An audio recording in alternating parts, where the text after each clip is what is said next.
Hey guys, how's it going? So today I am going to play a little bit of Cygnus Enterprises. I'm going to be reviewing the game, so I'm going to be playing the game for an hour or two or whatever. And I'm gonna be giving you my running commentary and opinion as I play through the game. If you are in a hurry, you can simply skip to the last 10 minutes or so of the video if you are watching this on the YouTube VOD.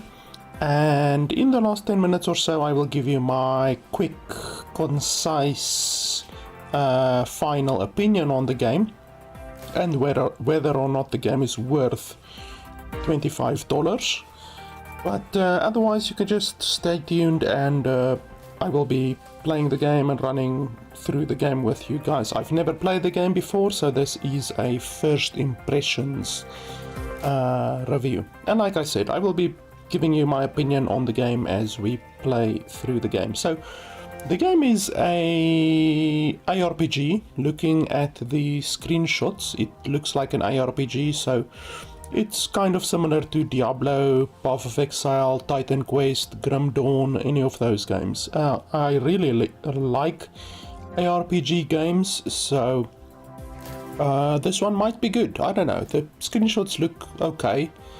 This is the first game from this studio. I've not seen the developer release any other games on Steam when I looked at their profiles, so this seems to be the very first game from this developer.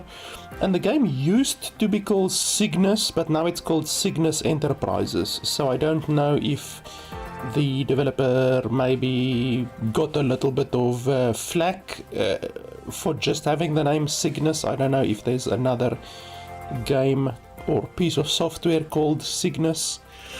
Obviously trademark law is a little bit convoluted. You are allowed to have the name Cygnus only if there isn't another product or game in the same category. So it doesn't make any difference if there's a car manufacturer or a real estate agency or something like that called Cygnus. They can't do anything to you. It's only if there's something else in the same category as your trademark is. So perhaps there's a piece of software or another game that has the name Cygnus, because I see that the developers have changed the name from Cygnus to Cygnus Enterprises. It actually still shows up on Steam as Cygnus, but as you can see here in the game, it is now Cygnus Enterprises. So anyway, the game has a, I guess, interesting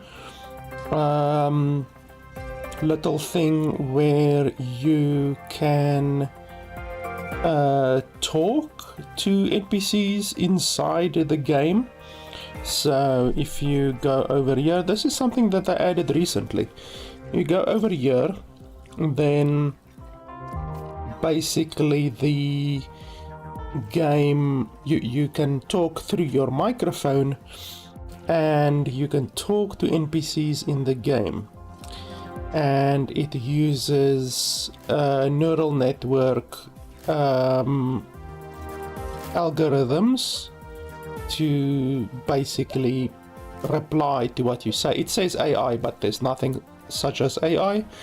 AI doesn't exist yet, so it's a neural network. By the way, don't worry about the sounds you're hearing in the background. That's my dog dreaming. She always barks in her dreams. So yeah, you can talk to NPCs in the game, which, I don't know, it seems like a little bit of a ad, maybe. I don't know. I don't care about that, to be honest. So obviously I also won't be able to use it in the game while doing the review, because then I won't be able to talk to you guys. I won't be able to give my comments on the game. So we're not going to use that. We are simply going to evaluate the game and the gameplay. In any way, this is a feature that they literally added in the past week, and the game has been released, well, it has been in early access for like 9 months, you know, so 9 months this game has been on Steam without this feature.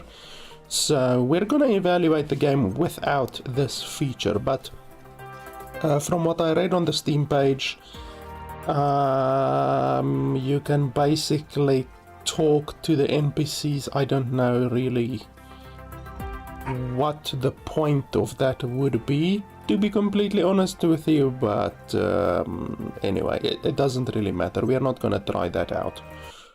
I just want to check something here in the background.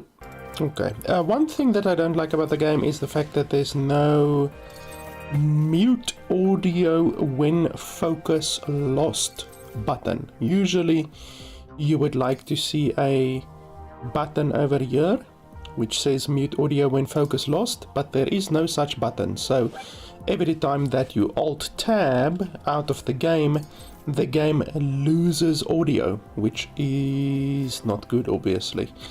Otherwise than that, all of the settings seem okay. There's no texture quality settings. There's a resource quality, what the hell ever that is, I have no idea. And then shadow quality, reflection quality, plant density, that kind of stuff. So there's no texture quality. Usually you would like to see texture quality and then object detail and that kind of stuff. This game has none of that, so I don't know if those settings are rolled into the resource quality thing. I'm not really too certain. So yeah, I'm relatively happy with the graphics settings, to be honest. Audio is fine except for the fact that there's no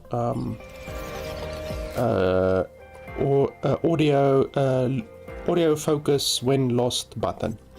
So with that being said, I guess we can jump into the game. Long ago, humanity reached towards the stars.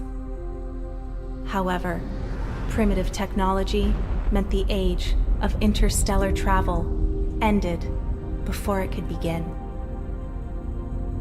Despite the dangers, we at Cygnus Enterprises dared to dream. Our faster-than-light technology has set the new course of human destiny, making the settlement of Earth-like planets across the galaxy possible. A new era of prosperity dawns, and we stand at its forefront. Are you ready to leave your old life behind? To seek employment among the galaxy's best and brightest. Cygnus Enterprises. Progress starts with you. I'm not a fan of the fact that they have hard-coded subtitles on the cinematics. Like you can see this, the subtitles at the bottom are hard-coded, which means you can't remove them. I'm not a fan of that, to be honest. Okay, body type. You get male, female. Different faces. So let's start off by selecting the skin color that I want. And then the face. There are various different presets. Wow, this one really reminds me of that other animated series. I can't remember what the name is. It was like 20-25 years ago, but some of you, if you're as old as me, will remember and know exactly what I'm talking about when I say this dude. He really looks like that one dude in that one animated series from like the 80s or the 90s. It's a really old thing. Hi Jefferson, how are you? So you have male, you have female, various different hair types.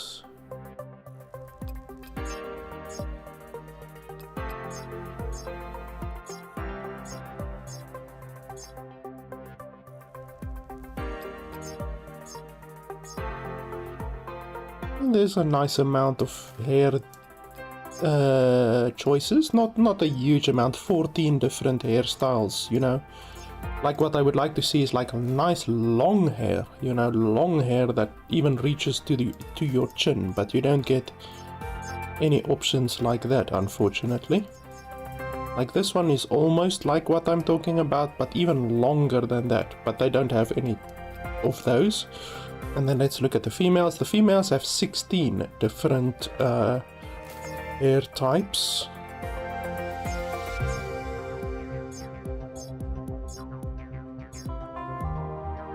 That one looks cool.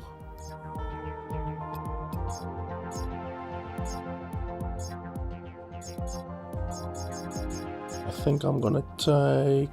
which one was it? This one? Yes, let's take that one. 8 different hair colors, not a huge amount. I would like it if they gave you more hair choices, you know, hair colors.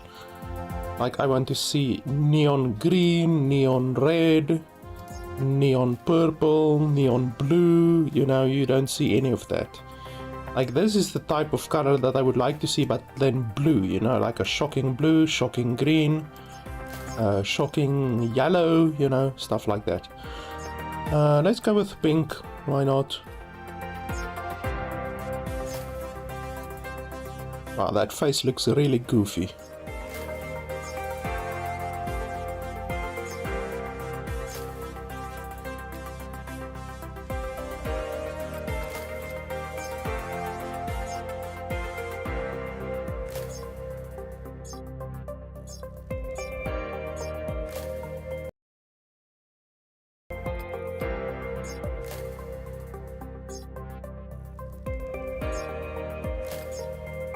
Oh, we can go with this one. For some reason the textures go black sometimes, like they just go black for some random reason. I don't know if it's a graphical issue or what. Okay, so that's gonna be our character. It seems you can only do the face, you can't do like any other customizations, but this is fine. I would like to see like the men are able to have beards, so the females should also be able to have beards, you know. And then there's a little bit of eye mascara or something over there. I would also like to be able to change that, the eyebrows as well, you know. Having pink hair with the grey eyebrows or black eyebrows, you know, you should be able to change the eyebrows. Maybe some tattoos would be nice, that kind of stuff. So they can definitely improve the facial options, in my opinion.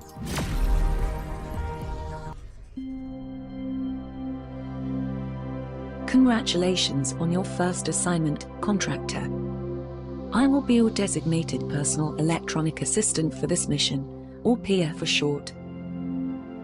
The company has tasked you to restore its planet-side facilities on Mytilus to full operational capacity. As we commence our deorbit burn, I would like to ask you to familiarize yourself with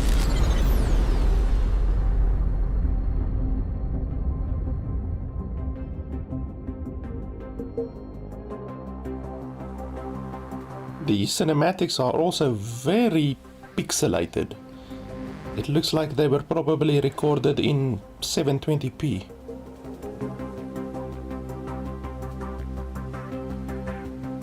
This game is not new. It was released in December of 2022, so it's about 9 months old. It is available on Steam, but it's still in early access. So the game has been out for about 9 months in early access, and I'm checking the game out today, so it's not new, but you survived deployment. I haven't tried it yet. Your pod may explode at any moment. Great, there goes my stuff. Not all of it. The cargo pods land separately in eventualities such as these. I am detecting one nearby. Okay, so you move with W, A, S, and D. So our ship exploded and then we crash landed on this planet. You have reviewed the weapons operation manual, correct? Point and pull the trigger. Got it. Cygnus Enterprises will not be held accountable for disposals resulting from less than stellar marksmanship.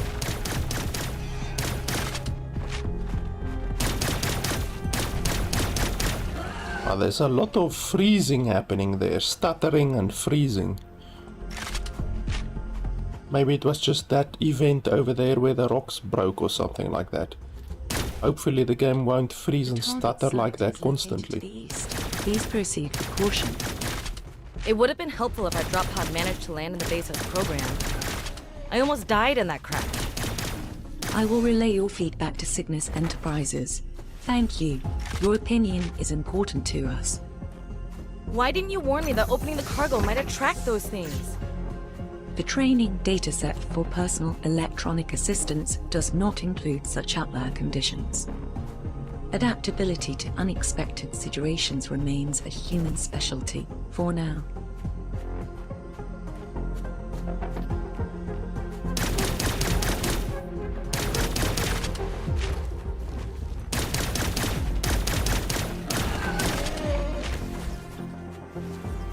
I would like it if there was a sprint, because you run really slowly actually. Like you can jump with a dash or whatever, you know, but there's a rather long cooldown on that. So I would have really liked it if there was a sprint.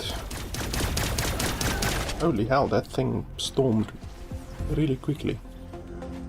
Or charged.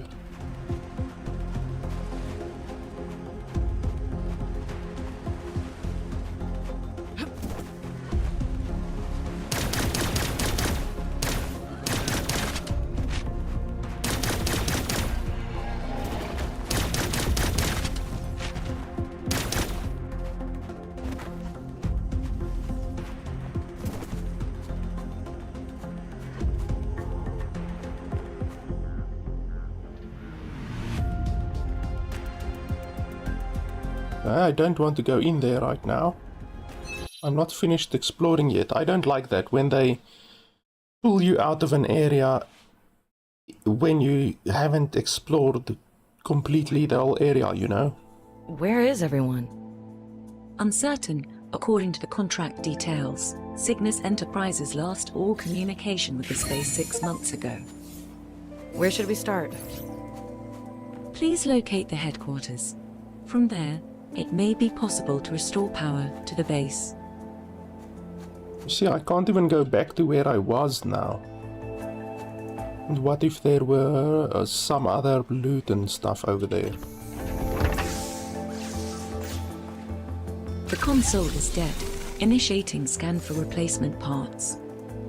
Nearby containers hold components required to replace the power relays. Once the power is restored, the headquarters' self-repairing drones will do the rest.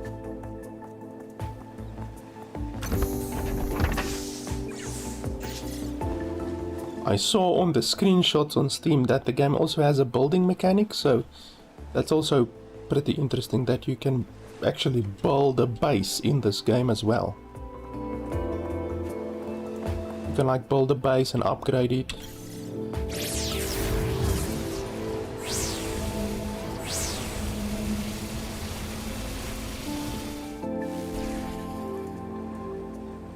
Spend stamina in the base to harvest resources, catch fish, produce items. You have a limited amount of stamina to spend on activities each day. I don't like that. This is the first step in returning the base to a productive state. I can assist in gathering a limited quantity of resources every day. Just point at some plants you wish me to collect. You got it. I'm not a fan of games like that. That limit the amount of stuff that you can do every day. That's really stupid.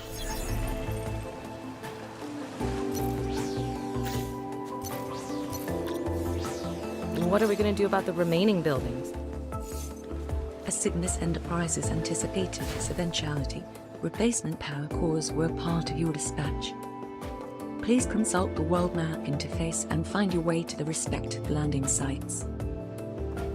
Well, I don't want to do that now. Let's just use up my stamina first. We can do some mining. Oh no, I can't mine that.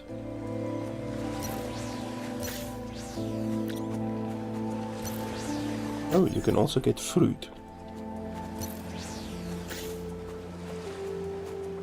So yeah, the game has harvesting and basically farming. I guess you could call this farming as well, in addition to the base building.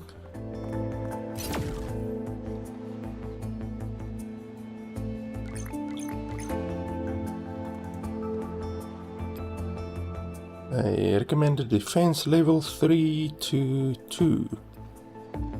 We get the sniper gun over there, we get a pistol over there, and a bigger gun over there. Let's go for the sniper gun. Cygnus precision rifle. Yeah, that's fine. I don't even have a loadout since I don't have anything to loot, or I haven't looted anything, so that's fine. The crash site should be nearby. The company really needs to work on their aim. Your valued feedback has already been submitted. Further complaining only detracts from the mission directive.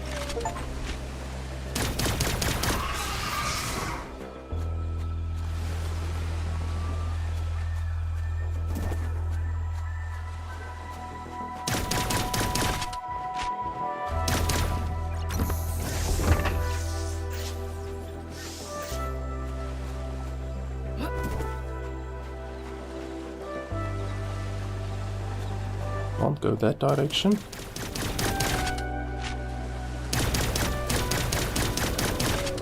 Oh, that thing had a ranged attack. I need to be careful.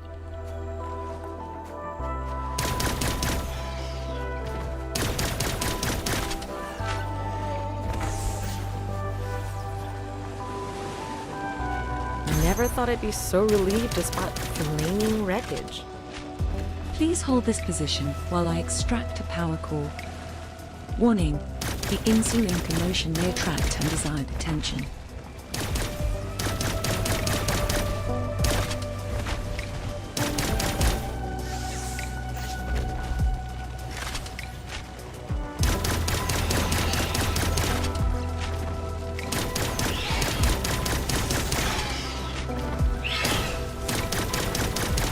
Yeah, the game looks interesting. It's like Grim Dawn or Titan Quest or Last Epoch or any of those ARPG games, but you have building, you have harvesting. It's pretty interesting.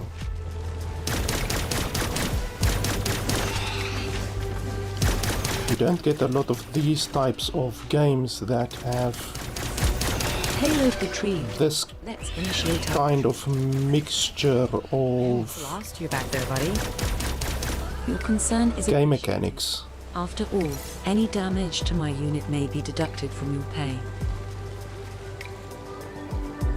Like, I'm a big fan of Grim Dawn and Last Epoch, Path of Exile, those types of games, Diablo 2, but none of those games have like farming and base building, that kind of stuff. So this could be interesting if it isn't like obtuse and distracts from the point of the game, you know. I think the point in these types of games are mostly to become stronger, gain levels, gain loot, explore cool areas.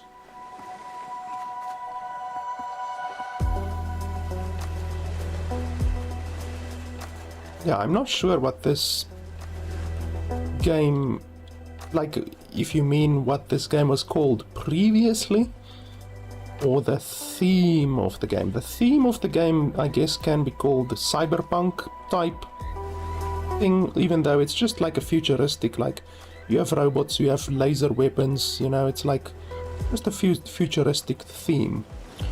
But I'm not sure if the game has a different name than Cygnus. It was called Cygnus, the game, but then they recently renamed it to Cygnus Enterprises. For some reason, I don't know.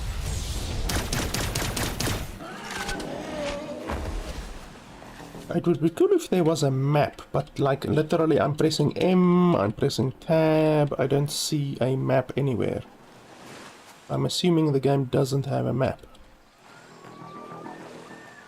Because like I don't know where I haven't explored yet. It's a little bit shitty that you don't have a map.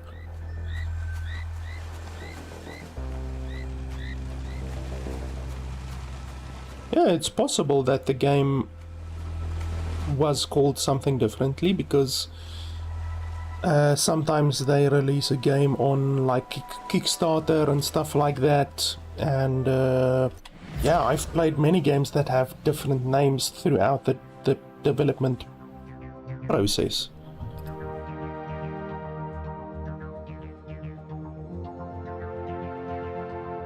I think with a name like Cygnus Enterprises, it's much easier to find the game if you do a search, like a Google search, than if the game was called Core Punk, you know, because Core Punk is almost like a description of a genre, like cyberpunk, steampunk, you know, that kind of stuff. Stone punk, I've even heard about stone punk, where it's like ancient stone age period and stuff like that. So core punk, it might be a little bit difficult to find the game. Your game might get buried below all of the other search results. That's always something that you have to take into consideration when you are marketing a game or a product or anything like that. There are two types of masteries: base masteries, gain a variety of base masteries, combat masteries. So combat masteries are guns, base masteries are whatever, blacksmithing, building, all of that kind of stuff. Will increase your overall level. Upon leveling up, gain attribute points and skill points. You can spend attribute and skill points in the attribute skills panel to improve your performance. You did well in recovering one of the power cores. You may now find yourself able to restore one of the buildings in the base. I am looking forward to reporting our success to Cygnus Enterprises. Let's not get ahead of ourselves. There are still many more derelict buildings out there. Indeed. Please resume working, contractor. Now let's check out the level up. Yeah, the game looks good. It definitely looks good for a indie game. Like, this isn't a huge studio. The game looks good for a small studio. And then this is the skill tree. You have a lot of different skill trees, like there's security, engineer, science, medical, pilot, and social. I'm assuming all of these are different classes, essentially. So, like the security one is close combat attack. Regain energy, reduce movement speed in exchange for damage output and decreases damage taken. Shockwave, shoot the ground in front of you and create a shockwave, effect that deals kinetic damage. Remove all lock-on effects. Gain health when you dodge an attack. Yeah, so this seems mostly like a combat type class, and then this one, throw caltrops on the ground. Enemies set on fire have a chance to spread the effect to nearby others. Throw bombs. Conflagration, ignite all enemies affected by the burn status in a radius around you. All targets affected by this status set the ground around them on fire, causing further damage. Cluster bomb. Barricade. Fire drone. That might be interesting. Mini drone with flamethrower that deals damage and has a chance to burn enemies. So this is like a passive drone that will follow you around wherever you go. That seems good. When setting an enemy on fire, it has a chance to fear. So this is very much a flame build. And then this one, when taking damage, gain a shield that absorbs damage. It doesn't say how much. Like, I would really like to see here. It should tell you how much shield, and then also how long does the shield last. Like, this is not nearly enough information to be useful. On a critical strike, hit has a chance to create a distortion field that deals area of effect damage with a 10-second cooldown. Gain damage absorbing shield. Bomb. Throws a grenade that pulls in all enemies and then explodes.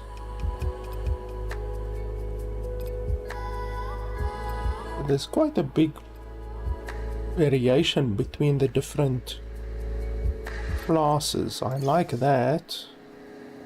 Continuously remove one random debuff for the duration. Drops bandages at the start of a roll, which heal the user when collected. That's nice. So every time, well, every 20 seconds when you roll, you get a bandage. That's good. Critical strikes inflict poison. More poison. More poison. Deploys an area of effect healing ward for 5 seconds. In addition to healing allies, this has a chance to stun enemies. Yeah, they don't provide you with nearly enough information. Like this poison, it's fine to say that critical strikes inflict poison, but they don't tell you how long does the poison last. They don't tell you what damage the poison does. Does it do a percentage based on your equipped weapon, or does it do a flat amount of damage, or what? You know, like, there's so much information that's missing. Also, this bandage, like, how much does the bandage heal? It says it drops a bandage, but how much does it heal? Is it a flat amount? Is it a percentage amount based on your health? Can you increase the amount that the bandage heals? Like, there's a lot of missing tooltips on the skill tree. Like, you are honestly provided very little information overall. This one also summons a drone that heals you, deals poison damage, and has a chance to poison nearby enemies. That sounds really good. I like healing. Like, healing is always good in these types of games. A minigun drone, that might be interesting. Upgrade your roll for a long distance dash. After dealing damage, you gain increased critical strike chance for 3 seconds. There also, like, it doesn't say how much critical hit chance you gain. It just says gain critical hit chance. Like, you should tell me how much critical hit chance do I gain. It helps me absolutely bugger all by not telling me how much I'm gonna gain. Like, you can't effectively determine if one skill is better than another class's skill if you aren't given the exact information of the different skills. This also increases all drone skill effectiveness. By how much? You know, 5%, 10%, 50%, 100%, like, by how much does it increase the effectiveness? This really does not help you to determine which of these trees are going to be the best for you. Also, this says gain 1 stack of morale when killing an enemy, but it doesn't say what morale is. You know, what does the stack of morale do? It's completely useless. This one also, gain morale. What does the morale do? Now this one has a lot of skills with morale. Fucking everything is just morale, morale, morale. I don't know if you can have various different skill trees, because if you can have various different skill trees, then I would like to get this minigun drone, and then the rest of the skills go into medical, I think. Oh, and I also see here that they give different bonuses. So this one gives a faster roll cooldown, this one gives 100 extra HP, this one gives critical hit chance, reload time, weapon damage. Yeah, I'm not sure. Let me quickly check what the Steam page says, because I actually didn't check what the developer says when the game will release. Let me just have a look here. Usually on the Steam page they will say the estimated time. So they say here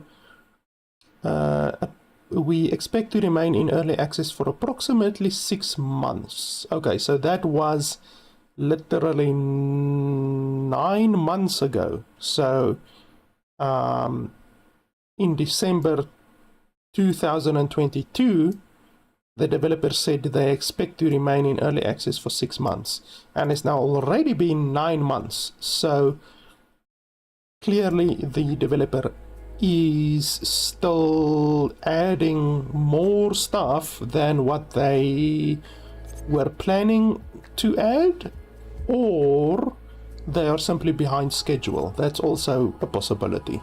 Obviously you would hope that they aren't behind schedule. You would simply hope that they are adding more stuff than what they were expecting to add, you know.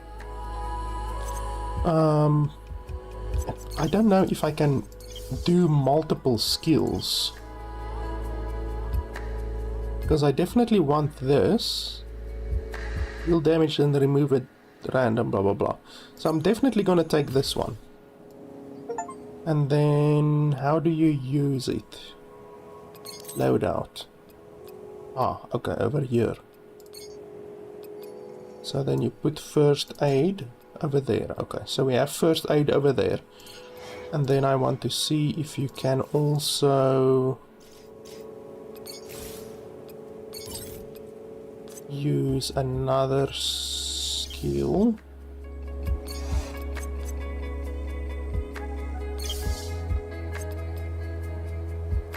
Ah, you see, you're limited to 4 skills, even though this is a passive skill. So I'm assuming the passive skills are passive. You don't need to equip those skills. I hope that you don't need to equip those skills. So then I'm gonna take the minigun drone. I think that might be good. So let's learn that one as well. Go back over here, equip that one. Do I have another gun? Oh yes, I have this gun now. Okay, so this one has 6 ammo, this one has 10 ammo, but this one does 3 times the damage. It also says switch to burst mode while lowering the rate of fire. Switch to burst mode while lowering the rate of fire. Okay. Apparently the sniper rifle has a burst mode. And then I have attribute points. How do I spend my attribute points? Oh, over here. Oh, and then you need to unlock more. Okay, I didn't even see that. So you go over here, and then you add over here.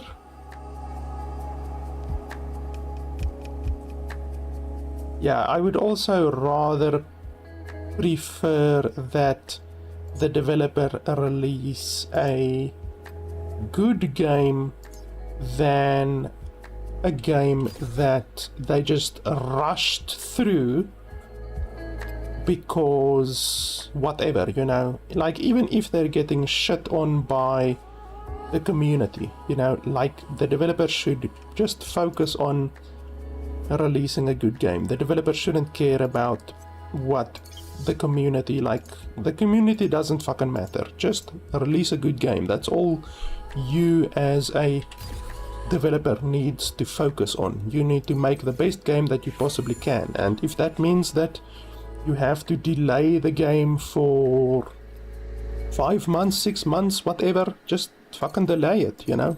Release a good game, because once you release a game and it's bad, you know, like just look at what happened with Cyberpunk 2077, Fallout 76, No Man's Sky.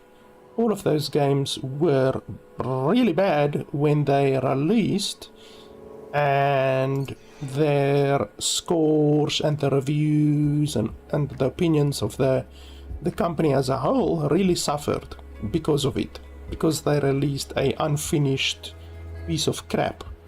Obviously now No Man's Sky is actually pretty good, because they've spent a lot of money and a lot of development time after they released the game fixing the game. Fallout 76 is still really quite bad. It's better than what it was, but it's really quite bad. And Cyberpunk 2077 is actually pretty good. They managed to fix a lot of the bugs, but neither of those games should have been released in the state that they were released. Like, whoever was in power at that time at the company should really get a bloody slap in the face, because they released a piece of shit, and everyone knows that the game was a piece of shit. You know, like those games got really punished hard when they were released, and the company definitely lost a lot of sales because of the bad reviews, because of the bad game that they released. You know, it's not the community's fault, it's the company releasing an unfinished game's fault, you know. So I don't have an issue with this developer, just because they said on Steam they are expecting six months until the full release, and it's been 9 months. No problem, you know. Release the game when you as a developer feel that the game is ready to be released, you know.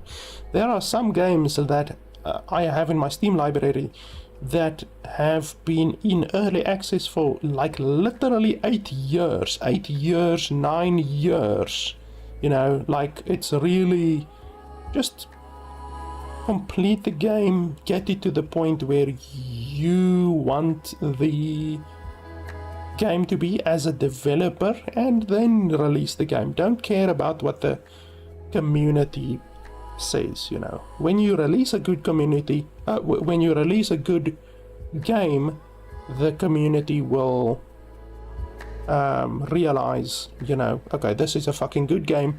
It would not have been a good game if you released it a year or 2 ago, you know. 3 types of missions: combat, collection, dilemma. Combat missions take directly into the field to tackle various objects. You gain resources and masteries from combat. Collection missions are a quick way to gather resources without getting into combat. You can accept rewards directly after accepting a collection mission.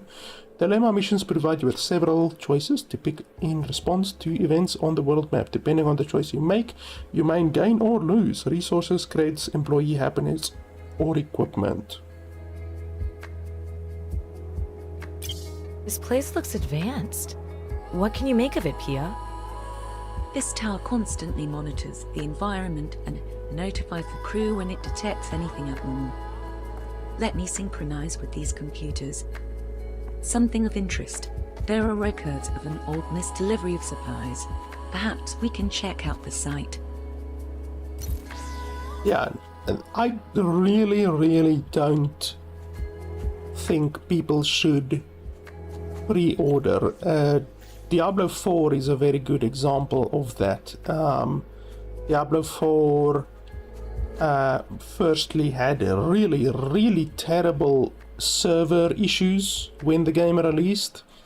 Even now, like, I played Diablo 4 last week and the servers went down like twice in one day, you know. Like, the fact that the game is online only is really bad, because clearly Blizzard can't provide good server uptime for the game, and you know, you paid $60 or 60 euros depending on where you are for the bloody game, and you can't even play the game because the servers are down. Like, it's ridiculous that you can pay money for the game and then you can't play the game for multiple hours in a day. And then obviously on top of that, all of the other stuff, like they just constantly try to make the players level slower. Like, there were various dungeons that gave good experience, and by good experience I mean better experience than the average dungeon, and then they nerfed those dungeons like into the ground, and then the community as a whole found another dungeon that was not as good as that dungeon that was nerfed, but it was still pretty good, you know, the monster density and all of that kind of stuff, and then they nerfed that dungeon as well. Like, it's very clear that Blizzard don't want players to have fun, they don't want players to level fast, they don't want players to reach level 100 like even before 200-300 hours of playtime. Like, it's ridiculous, you know. So it's just really ridiculous that a company will go out of their way to make make players level slower, you know. This game is $25. Yeah, I was talking about Diablo being $60. This game is $25. But yeah, I didn't pre-order Diablo. I was in the closed beta, and then I was also in the early access period, whatever thing, because they sent me a key. So fortunately I didn't have to spend money on Diablo, but yeah, it's honestly not even as good as a game like Last Epoch, in my opinion. Last Epoch is a much better ARPG in my opinion, and it's cheaper. Like, holy hell, it's like half the price of Diablo. Okay, so this is another story mission. What's this? 3. Okay, so these ones are timed missions. I guess they will expire in a certain amount of time. So this is combat, and then collection.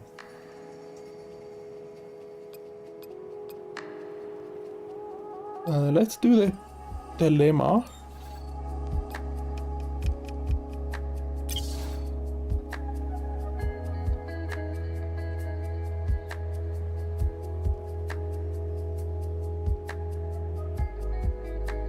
I don't know what these resources are. They're not showing me what that resource is. They don't show me what that resource is. They don't show me what that water, whatever resource is. They really should show you what they are, you know, so that you can make a decision. Like, now they show you here. Rayon pool, organic compound, phantrite granules. They should show you this on the previous screen so that you can see what the things actually are, you know. Okay, so can I do another one?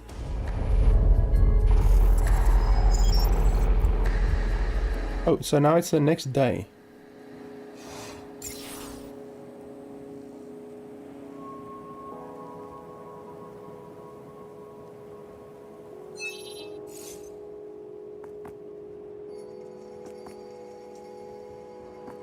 Yeah, I saw a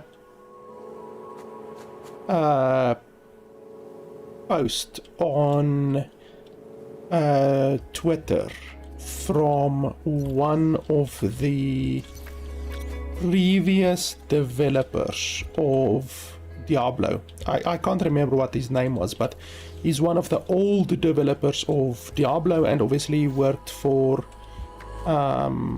Blizzard for a long time. And he went on Twitter and he simply called it as it is. He said he has been with Blizzard for like a long time, really long time, and then he left the company. And he said, like straight, he didn't pull any punches. He said Blizzard don't make games anymore, they make products.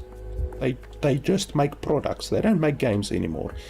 They, as a company, want to get the most amount of money out of a player than they can.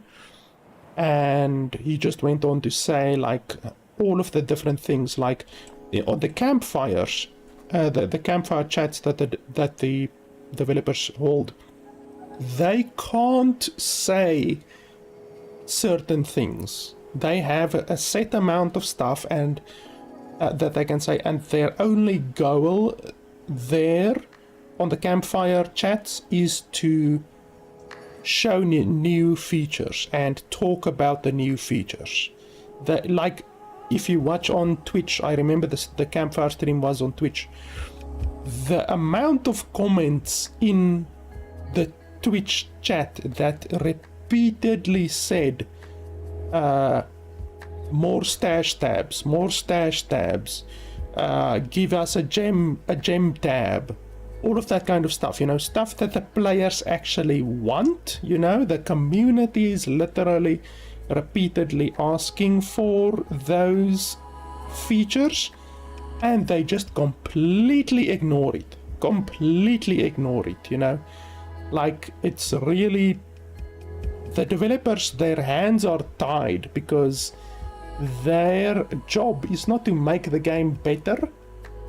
Their job is to make money for the company. That's literally the core goal of Blizzard. And that is what that developer said. He said they don't want to make the game better. They just want to keep players playing, announce new content, even if it doesn't make the game better. They just want to announce new content and just add more content and release more videos highlighting the new content so that they can hopefully pull in more players and just get more sales for the companies. Like, it's really the days of getting good games like Diablo 2 was obviously fantastic, Warcraft 3, Warcraft 2, StarCraft 2, all of those games were really fantastic. Those developers don't even work for the company anymore. Like, people need to understand, the developers who made Diablo 2 and Warcraft 3 and Warcraft 2 and StarCraft 2, those fantastic games, those developers don't work for the company anymore. Like, they're gone. So you're dealing with a completely new company, basically, because the people who made those games aren't at the company anymore. So people like really just need to wake up, you know, stop pre-ordering $60 games before the reviews are even out, and then just decide if the game is good or not when the game is actually released. You know, look at reviews, look at all of those kinds of stuff, because honestly, pre-ordering is not good anymore. Like you said, you only pre-ordered like maybe 1 or 2 games in a year. I'm the same. Even Starfield, you know, I am pretty sure that Starfield is going to be a good game. I look forward to Starfield. I've looked at probably an hour of gameplay of Starfield. They actually recently leaked about 40 minutes of gameplay from Starfield, where it's literally just gameplay, you know, just a person playing the game. And that's what you want to see. You want to see just a random person just playing the game, you know, no marketing, no editing in the gameplay, just a person playing the game. So I looked at that gameplay and the game looks good, you know, the game definitely looks good, but I still haven't pre-ordered the game because I still want to wait and see what the reviews say, if there's any issues with the game, all of that kind of stuff, because honestly, it's a Bethesda game, and obviously, if Bethesda have taught us anything with Fallout 76 and Fallout 4 as well, people forget what an absolute bug fest Fallout 4 was when it released. Like, Fallout 4 when it released had a terrible amount of bugs, and then obviously Fallout 76 was really, really bad when it released. So why would Starfield be any different, you know? The past 2 games that the company have released have been absolutely infested with bugs and have been quite bad. So why do they think Starfield will be any better, you know? The Bethesda first need to release a good game, and then they can claim to have won back the goodwill of players, you know. But yeah, a lot of people don't think that far, you know. They just have FOMO, you know, fear of missing out, and then they just buy a game, you know. I spend a lot of money on games, but I still don't just throw $60 over there, $70 over there, you know. Like, I wait to see if a game is good from the reviews. And raw gameplay is so important to see if a game is good or not. I mean, we learned that with Cyberpunk 2077, where they released a tiny amount of gameplay.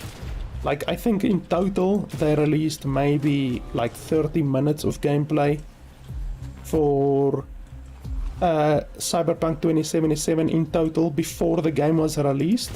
And even that gameplay was highly edited, you know. You can edit a game to look very good. Meanwhile, the game is absolutely infested with bugs. And what do you know? When the game released, it was absolutely infested with bugs.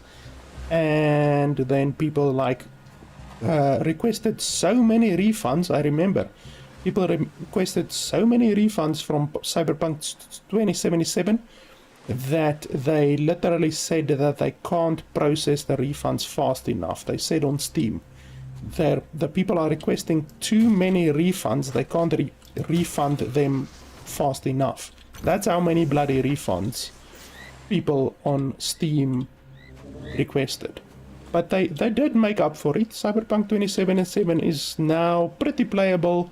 There's still bugs, but it's a lot more playable than what it was. But people need to remember, the companies don't want you to see bugs. They won't tell you the truth, you know. They won't say, hey, this game is filled with bugs. They will lie to you. So Bethesda have lied to the players twice now with Fallout 4 and Fallout 76. They have lied to people, even with Skyrim. Skyrim is a good game, but Skyrim had a lot of bugs, especially a lot of game-breaking bugs, where I remember a lot of the quests in Skyrim, just you couldn't progress the quest at all. You actually had to use console commands. So you would use a console command. You would press the button below exit, and then you would go like / you would put in the quest name, and then like success _ complete. You would type that in. So you would type the quest name, success _ complete. Then it would complete the quest, or it would move the quest onto the next progress. And you had to do that with a lot of bloody quests, because the quests were so messed up in Skyrim. And people forget that. It's a good game now, but it was so broken when it released. And now people think that Skyrim or Starfield is going to be different. It's probably not going to be different. It's probably going to have a lot of bloody bugs. That's why I want to wait until I actually see some raw gameplay, like 2 or 3 or 4 hours of raw gameplay, before I decide to spend money on that game. Okay, so I need power cores for these. I don't know where to get power cores. I think maybe on one of the story missions. It seems that these story missions aren't going away, so that's fine. I don't need to rush to do these story missions, but these ones will go away. Like, now I have to choose between this one or this one. I think I'm gonna take this one because it's a combat mission, and that means we will get experience from it as well. I did get a new gun, but I don't think I can actually use the gun. Oh yeah, it's a level 6 standard minigun. Oh, that looks cool. 150 bullets. That's gonna be really fun. 150 bullets. Okay, so we can just do it like this. I'm still quite a ways away from level 6. I really like this game so far. I really can't say anything bad about the game except the fact that the bloody tooltips. The game has a massive lack of tooltips.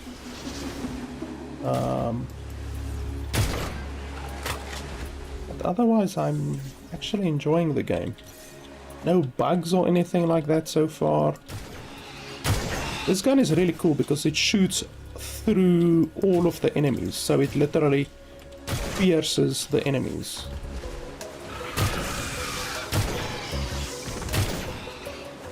You can shoot multiple enemies at once.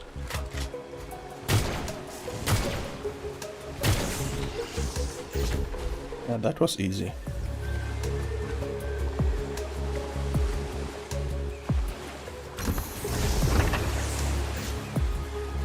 Kind of reminds me of Helldivers.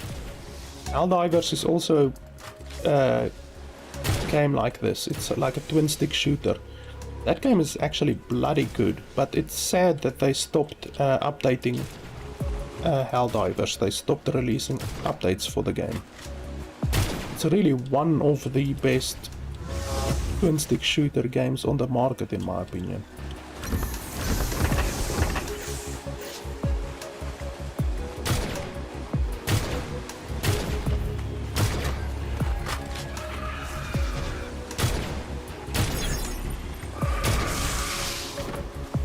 I think once I can use that minigun, it's gonna be really crazy.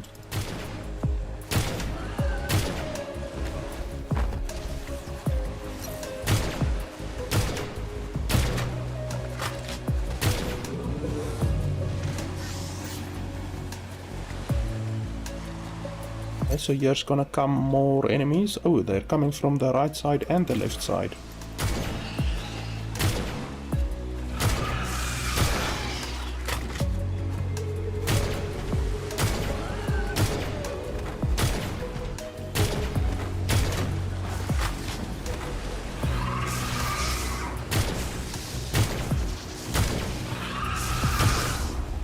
If you can line them up, then this weapon can be really good.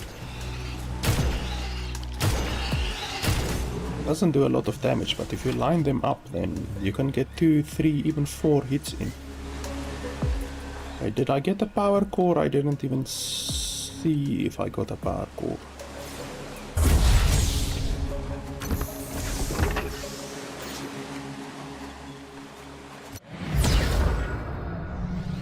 No, it doesn't look like I got a power core.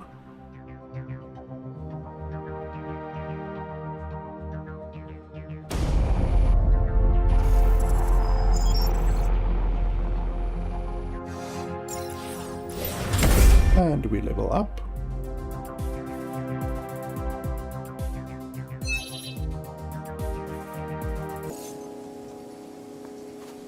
Let's see. Where do we... Oh, over here. No, wait, not over there, over here. Character, and then pilot. 1, 2, 3.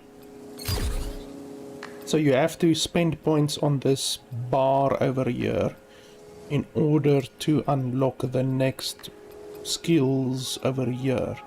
It's a very similar system to what Titan Quest uses, for instance. Okay, that's fine.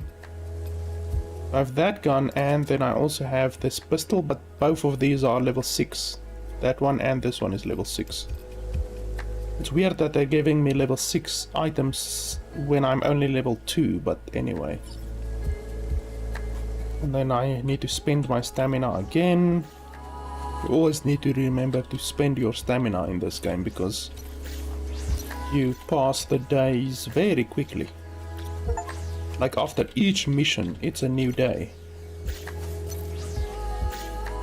I can't mine the stuff yet, so I'm just picking fruit for now, basically. But it does give me experience. You do get experience from the harvesting. Wow, even more side missions. When are these missions gonna stop?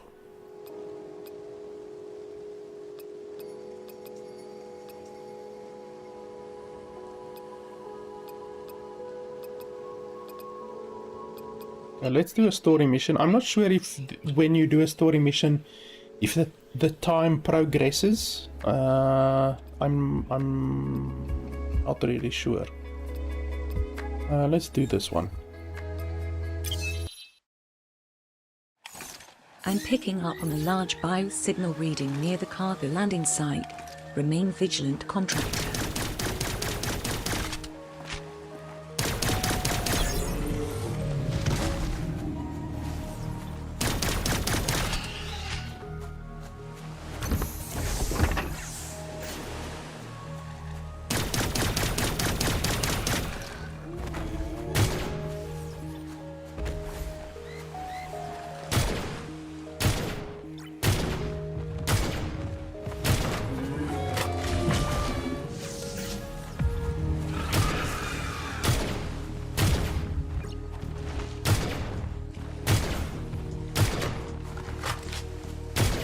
Now once I get to that one of those level 6 guns, I'm gonna absolutely tear these guys apart. My guns are really quite poor right now.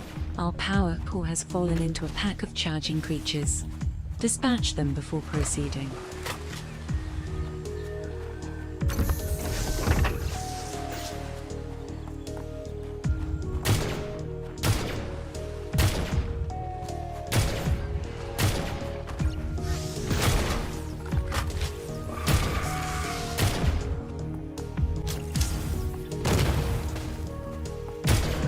That's literally the first time that I've used a ability even. So you can throw a grenade like that. 30 damage isn't a huge amount of damage, but it is area of effect damage, which I guess is not bad. Like there it did 90 damage, which is obviously pretty good.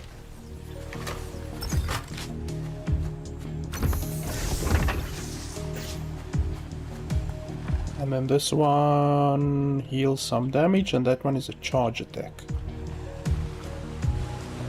It also doesn't say on the ability how much damage it will actually do, like this.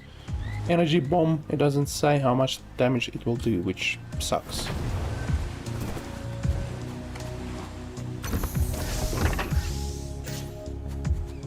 I also don't like the fact that you can't rotate the camera. Like in these games you should be able to rotate the camera. How'd this one get so big? The bigger they are, the more organic materials available for harvest. I don't think that's how that saying goes. Yeah, that's a new one. The bigger they are, the more organic compounds they allow for harvest. That's a new one.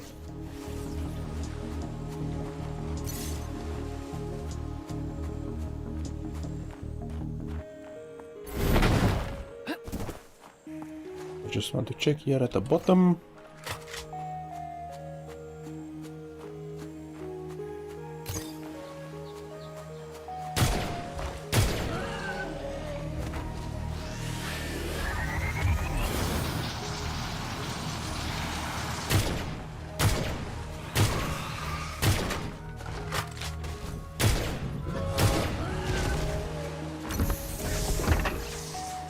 Obviously, these beginning missions are supposed to be easy, you know, you're not supposed to really struggle, but I look forward to when we maybe face like waves of enemies, you know, when I have that minigun. I think that's when the game's really gonna become fun.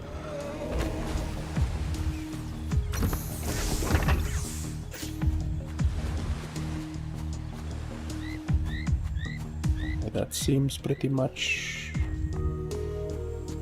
like everything.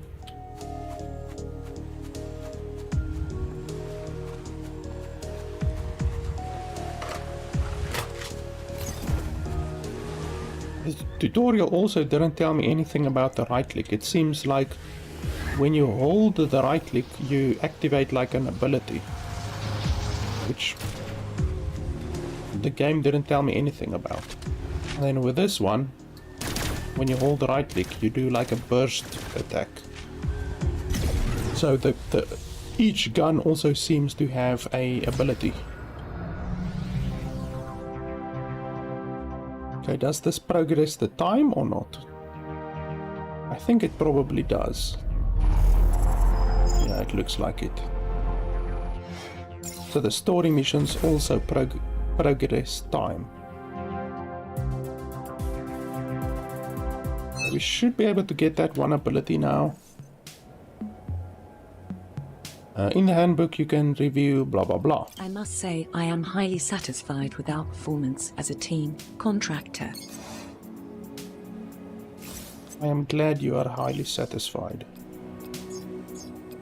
I aim to please. Okay, and then minigun drone, I think that will be pretty cool.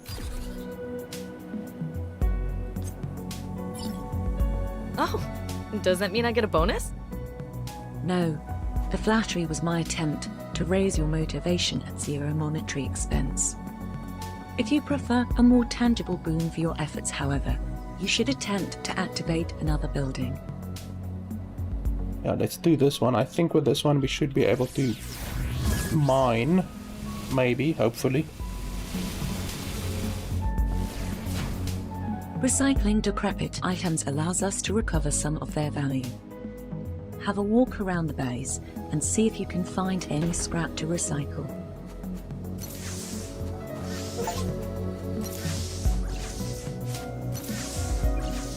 Yeah, we can't mine that yet. And the map is actually pretty big. I didn't think We collected quite a bit of stuff. the map would be this big. Remember to drop off the scrap at the recycle lab. Company Statute 1178. Never permit redundancies to aggregate. And this map is bloody big actually. Look at this. Like I said, the game does have base building, so perhaps eventually we will build a base in this entire area. And there's fishing. Oh, that's interesting. There's even fishing in the game. That's quite cool. I don't know what you would do with fish. Perhaps you would just turn it into food for your employees, because the game does have workers and employees that you can use, even though I can't get them yet. Those are probably a little bit more late game. Perhaps you can then tell your employees to like walk around and harvest stuff so that you don't have to harvest them. There's another fishing spot over there.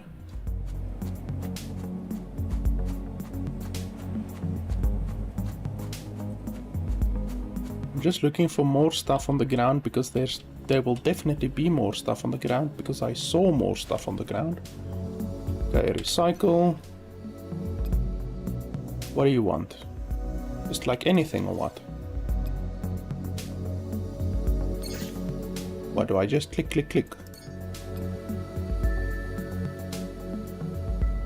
Recycling points, sell price.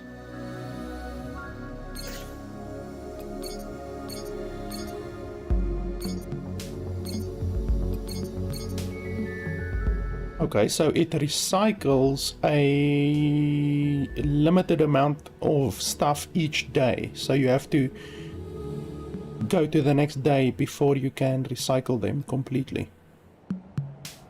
It's interesting. Okay. I'm not sure what you will use the recycling points on, but perhaps we can create something. This piece of apparel appears to be your size. Let me clean it a bit. Ah, here's some more stuff.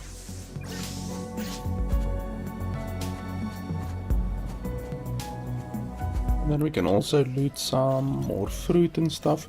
So that gives me two biomass, and the other one gives me 3 fruit. I'm still not sure what the fruit is used for.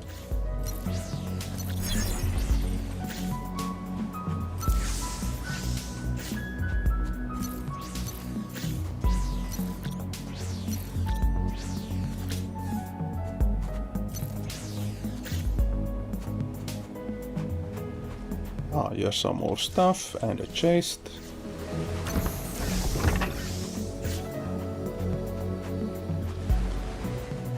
I really wish the map was bigger, like this mini-map. Oh wait, can I zoom out? Oh yes, I can. There we go. It doesn't help a huge amount because it still doesn't show resources or anything like that, but at least now we can get an idea of how big the island is. It's pretty big, actually. You will definitely be able to do a lot of expansion on this island. That makes me enthusiastic. I like games where you can build. And like I said, I've never played one of these types of games where you can actually build. Except maybe... what's that other game? Shield Breaker? What's it? Let me just check my Steam library here quickly. Rift Breaker is the game I'm thinking about. The Rift Breaker. That game is actually more of a tower defense game. Even though you also have a hero where you run around and shoot stuff, the game is much more focused on the tower defense aspect. But yeah, Rift Breaker is also kind of like this game. And it's also a game that I can recommend. Like, Rift Breaker is not a bad game. Okay, so we can't repair this other one yet because we don't have a core. We need to get another core. So let me just quickly have a look here. So can we equip this or what?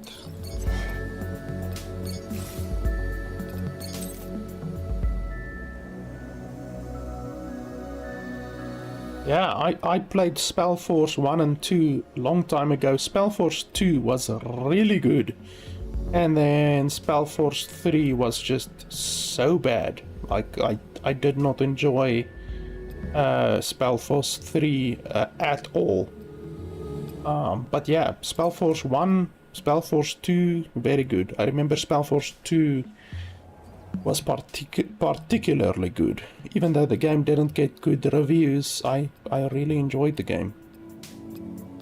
Okay, so this one does a little bit less damage than the pistol, but it has more ammo. So that's obviously good. So we finally have a chest piece. You can also get a helmet, backpack, artifact, and 2 rings, which I don't have yet, but that's pretty cool. From the screenshots on Steam, I saw the one screenshot that has like a lot of stuff. Like, you can really become quite powerful when you have all of that stuff filled out.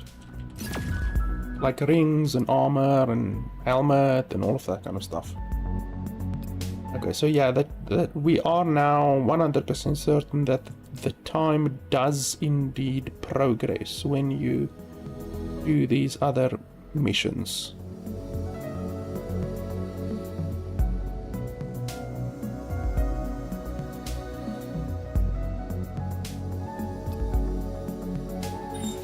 Yeah, I received code for Spellforce 3 when it released I played like maybe 3 or 4 hours and then I stopped. It just is such a different game from what Spellforce 2 and Spellforce 1 was. Like, they made Spellforce 3 into a RTS game, like a strategy RTS game, instead of how Spellforce 2 and Spellforce 1 was. Like, I don't understand why developers do that, you know, like, they make a game like Spellforce 1, Spellforce 2, that is a certain way, and then they just decide, hey, let's completely turn this game on its head and make a completely different game. Like, just completely different, you know, like, I don't understand why they do that. They know they had good reviews and good success with Spellforce 1 and 2, so just, you know, keep it. Just make Spellforce 3, but make it, just improve on what you did with Spellforce 1 and Spellforce 2. Don't fucking try to reinvent the wheel, because they tried that and the game is a lot worse than Spellforce 2 or Spellforce 1 in my opinion. I don't know why developers do that.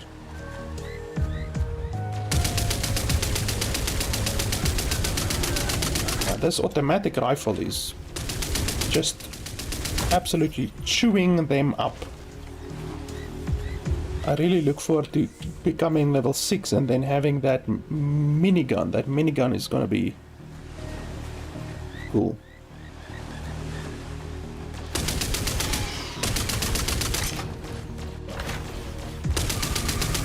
Now we are cooking with fire.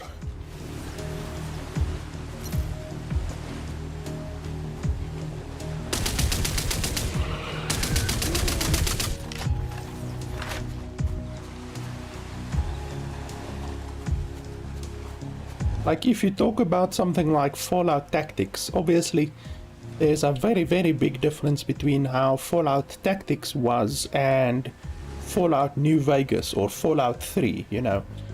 With that, they completely changed the way the game was, but it was more like a evolution of the entire franchise. It wasn't just like they didn't just decide, oh well, let's just make something different like they did with Spellforce 2 and Spellforce 3, you know. Obviously Fallout Tactics is a good game, and then Fallout 3, I think it was Fallout 3 that they brought out after that one, is completely different, but it's still good, you know, it's still a good game. But yeah, with Spellforce 2, Spellforce 3, they just really should not have made such a bloody different game. Because I really enjoyed Spellforce 2. I remember I was still in high school when I played Spellforce 2. It was a really fun game. Okay, level 5. Just one more level, then we can get that minigun.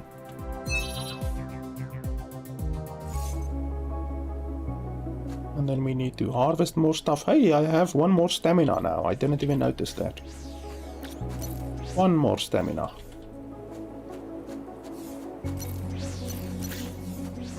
I'm just gonna harvest a whole bunch of stuff. Can't harvest the metal yet. At least want to reach level 6 and use that minigun before I end today.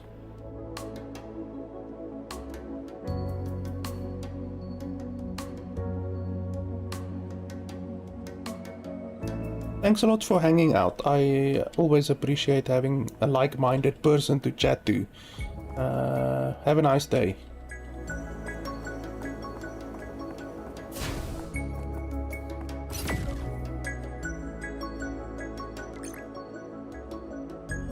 Okay, so the next day, and then I think we're gonna just take this one over here, then it will progress us to the next day.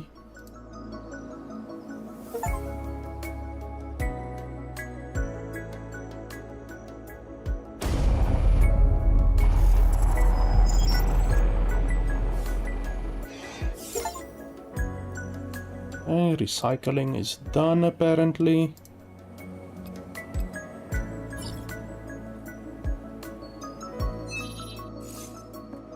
Now we get stamina again.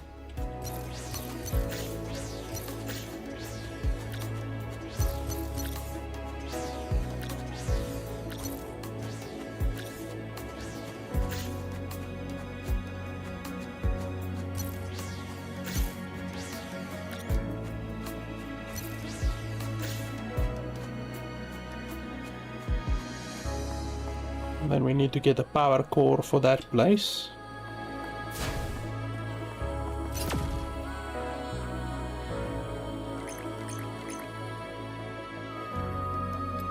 Yeah, you just constantly get these combat missions and different missions. Like, you will never be able to use all of them up, it seems. So you just basically have to choose between farming, because these missions are essentially farming. Like, you can gain levels, you can gain resources by doing them, or you can just go straight for the story mission. But obviously the story mission does have a required level, like level 2.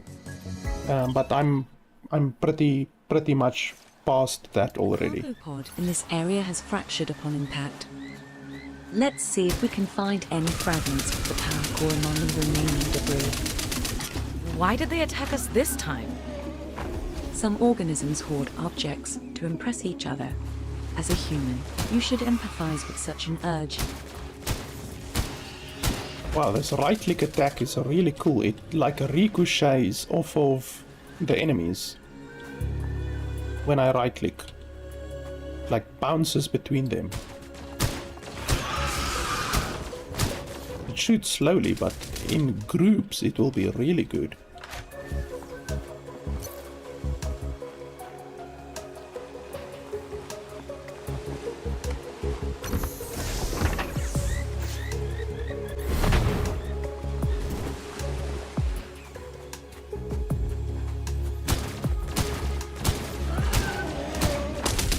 I really like this gun.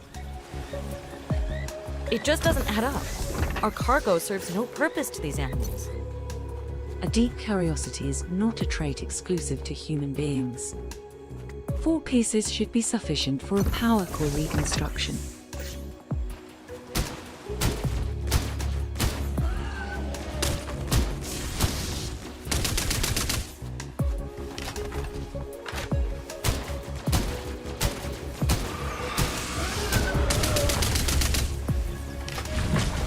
This gun is fantastic at clearing out groups and also single target DPS, obviously.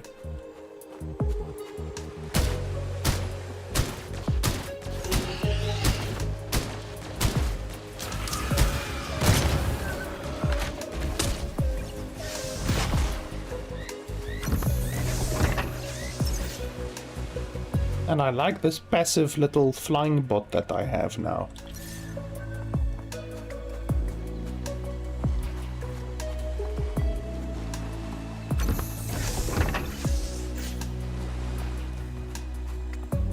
Well, that should be it. I don't like the fact that chests are not shown on the minimap. They should be shown.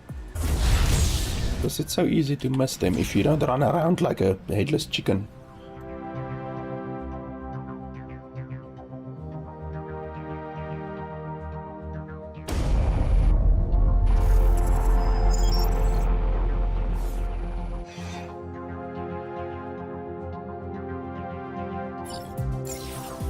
Here we go, level 6. Now I can use the minigun. My feet are sore from all that walking. I could use a break. You have accumulated null sick days. I am afraid I must deny your request. Some manual work is still required to render another building operational, however.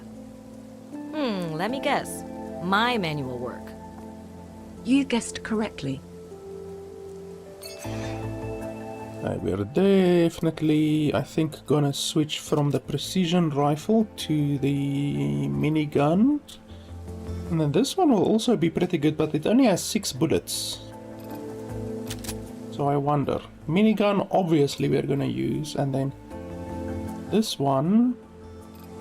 So my current gun does 5 damage to 8 damage. This one does essentially triple that, so 3 times. The fire rate is a lot slower, but it does do damage over time. It only has 6 bullets. So it's not really, I would say, better than this, but since this one is pretty much going to be my main damage dealer, and it just does kinetic damage, whereas this one does fire damage, I think I should switch to this one. Since I think it will be good to have a fire weapon and then a kinetic weapon. So even though the field rifle is technically better than this one, in my opinion, I think it's better to have 2 different types of weapons. Okay, so now we have this minigun drone over here. We can also do something like this. We want to, after dealing a critical hit, gain increased critical hit chance for 3 seconds. That's not too bad.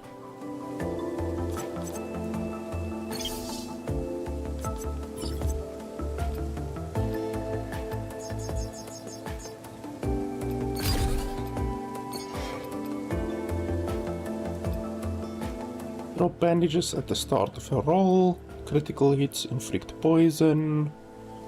Continuously remove 1 random debuff for the duration.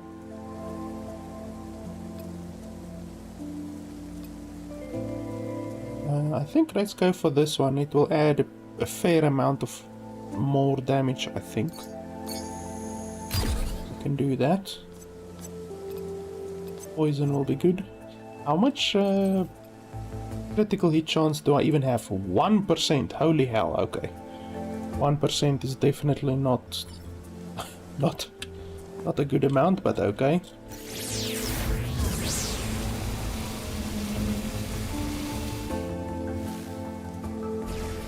Since the processing plant refines raw material, we should start gathering resources from the environment.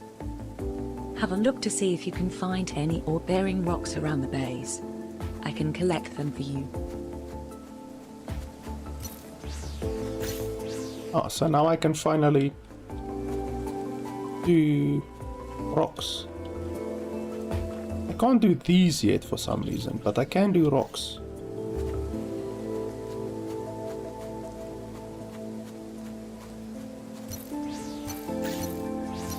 Success. I extracted the materials that are of value. This looks like something we can attempt to smelt in the processing plant. Our proprietary Cygnus alloy is the foundation of any colony. Try refining some ore into Cygnus bars.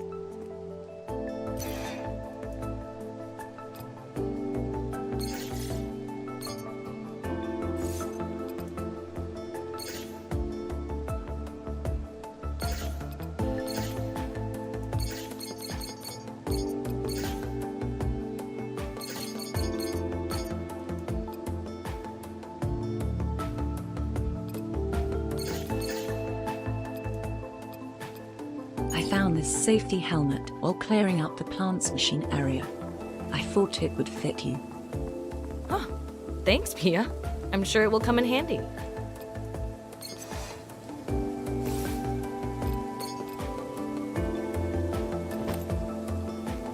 That looks stupid.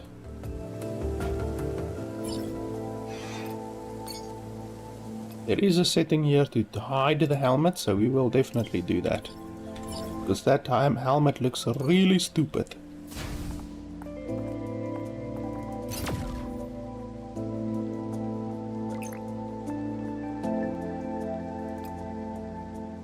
Hey, level 6, we can do that. Why not?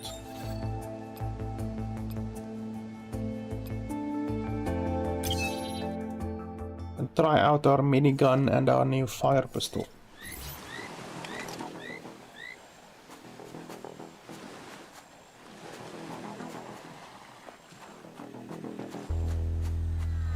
Kia, my datapad isn't picking up the cargo pod signal.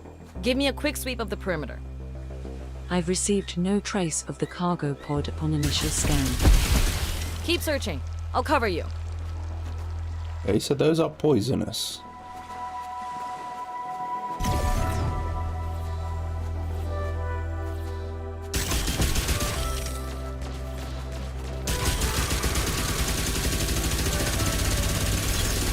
Holy hell.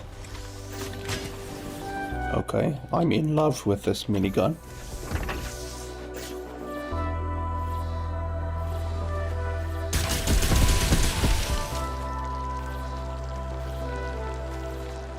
Just wait for me, I can't get through there.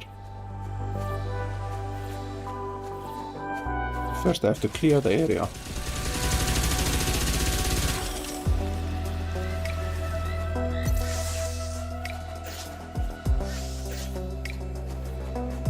This thing has a crap load of ammo as well.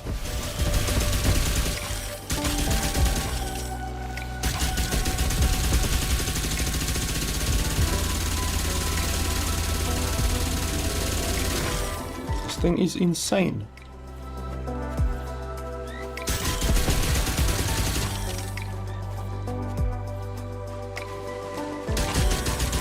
If the power core we extract is damaged beyond repair, it will be useless. Broken doesn't mean useless, Kia. We'll see what we can salvage back at base.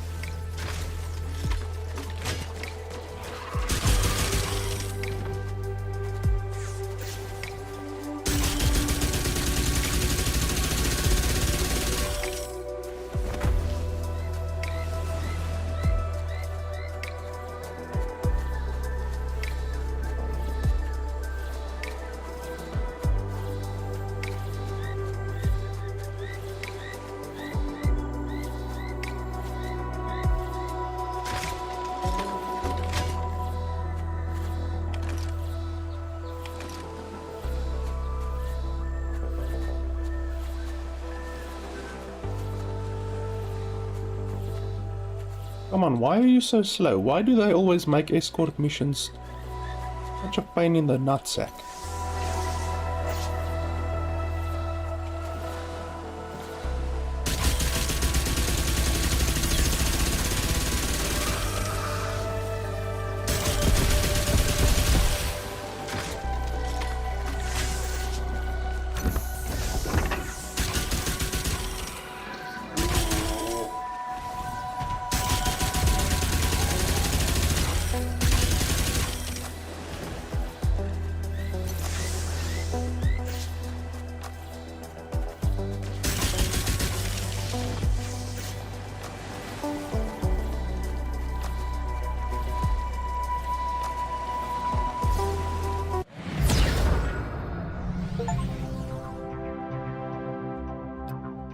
A standard pilot helmet, they don't even show you what they actually do.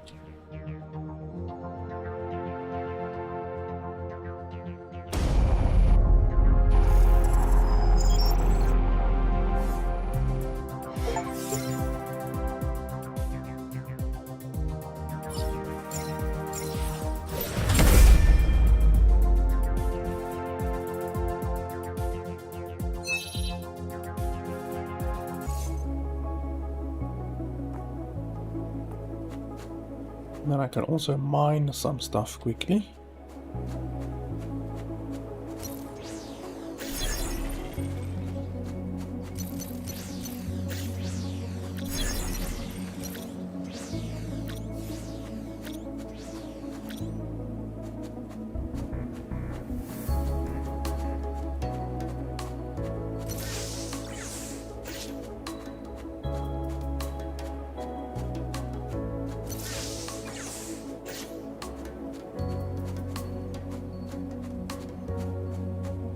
There was also some black ore around here somewhere, if I'm not mistaken.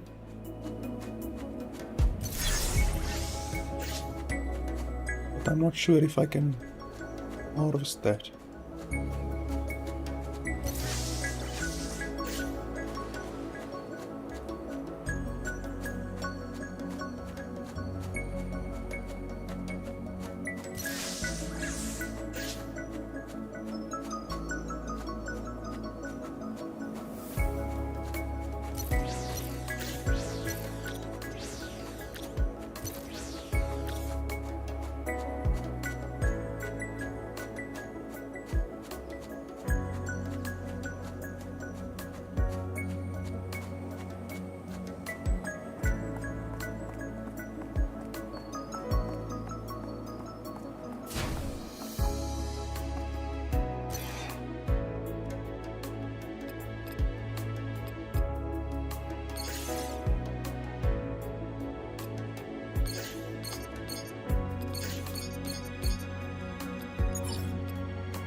So we're gonna need a lot of power cores, that's for certain.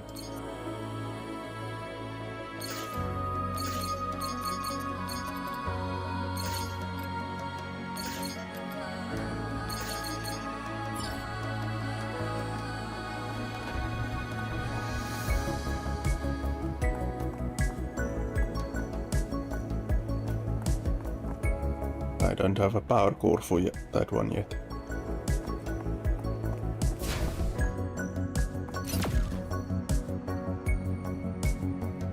There's also various different zones. I can't even look at the other zones yet, but this one is level 1 to 5, and then obviously all of these other zones will be significantly higher levels.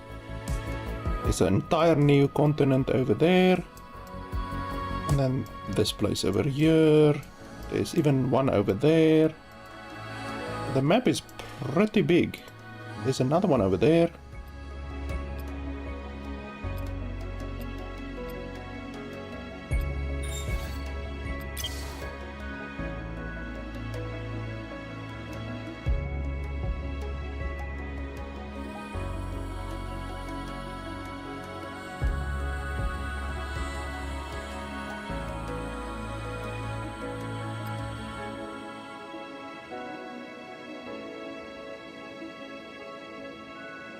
This process takes a little bit long, in my opinion. It should be a lot quicker.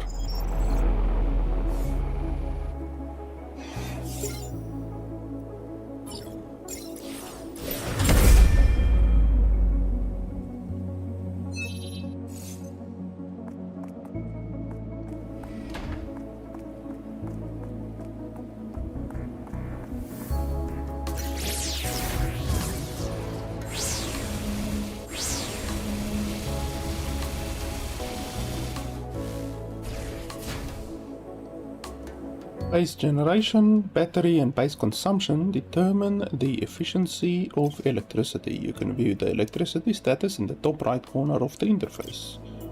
Base notification displays issues on your base that need to be addressed. Serious, high, moderate, minor.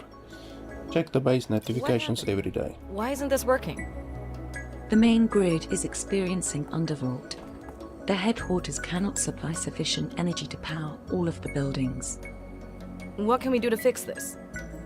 I suggest harvesting some biomass from the environment and using it to generate energy at the recycler.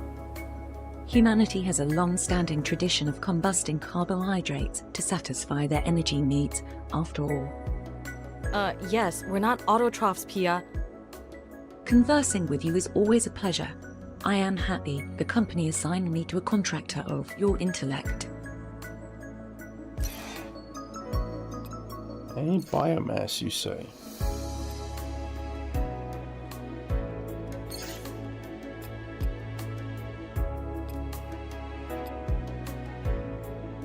So what, must I click there or not? I'm not sure.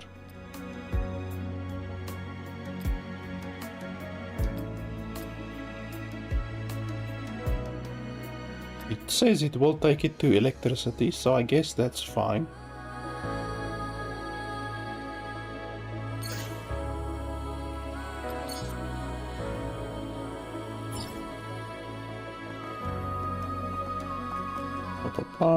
Okay. Oh, okay.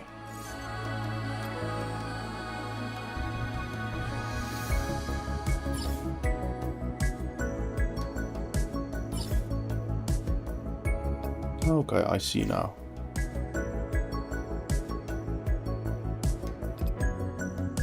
Power restored. We are operational once more. I assume this daily biomass harvesting will be an ongoing activity. For the intermediate time, yes, unfortunately it is. However, if we bring the science facility back online, we may look into developing alternative energy sources.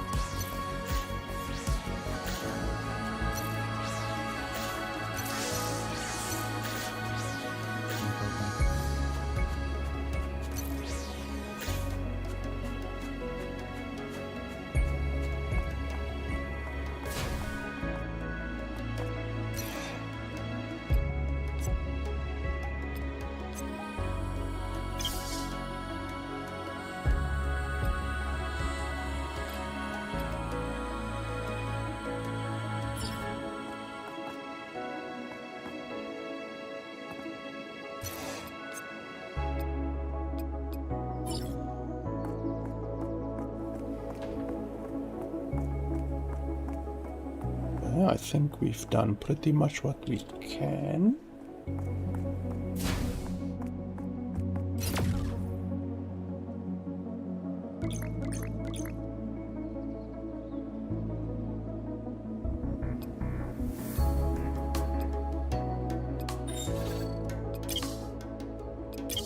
I'm just gonna pass the day, I'm not gonna do a mission.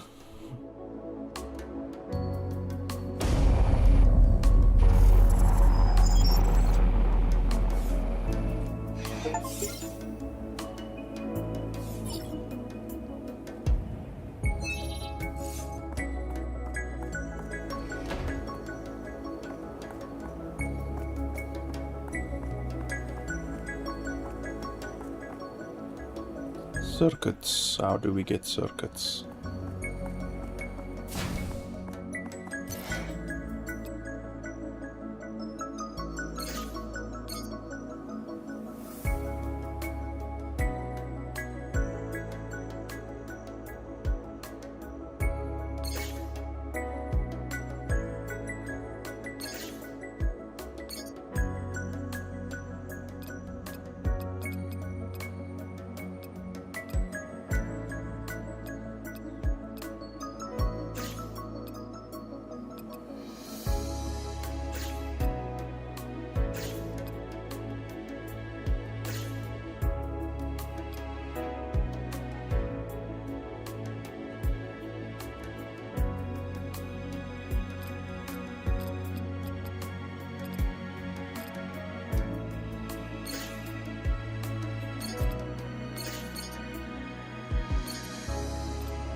Oh, and then we also have to select new research. I wish you didn't actually have to run to the specific place. I wish you could just like select it, but no, you can't do that. And then I can't even research this one yet. Employee. So how do I become an employee? I guess I can't do that yet until I've done that place on the right, maybe? I guess.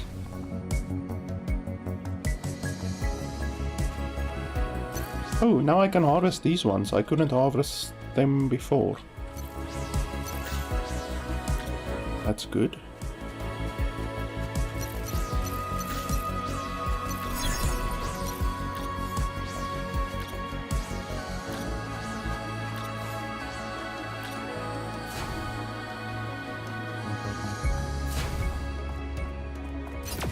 Then we will just pass the time quickly. Okay, well, I have to do a mission now. I'll just pass the time, unfortunately. But it should be relatively quick. I just want to see how the game's employee system works as well before I end.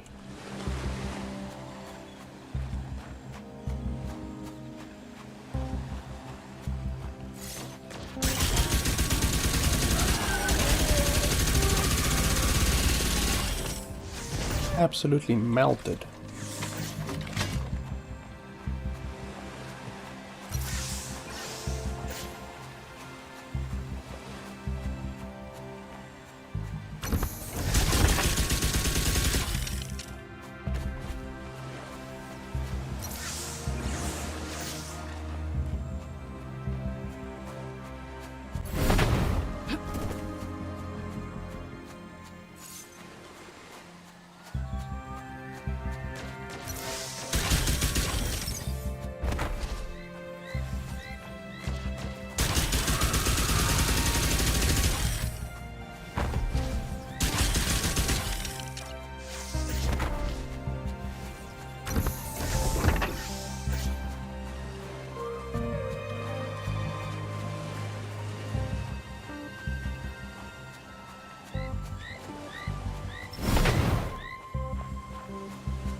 Where the hell am I supposed to go?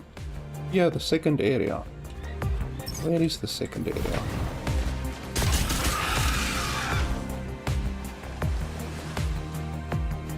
It would be cool if they actually marked it on the map for you. Okay, there we go. Guess that was the second area.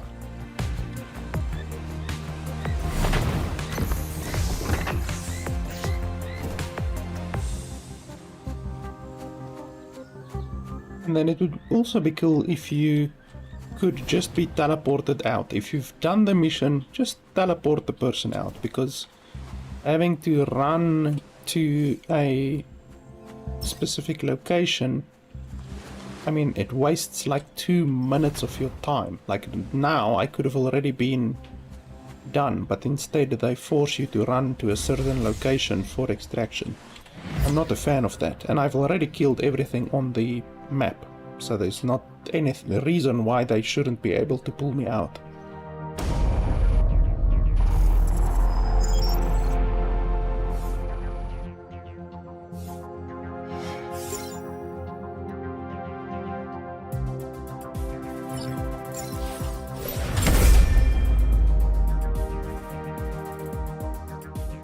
Numbers go up. I'm also not a huge fan of the fact that each and every day you have to harvest, like your stamina. Each and every day you have to spend your stamina on something.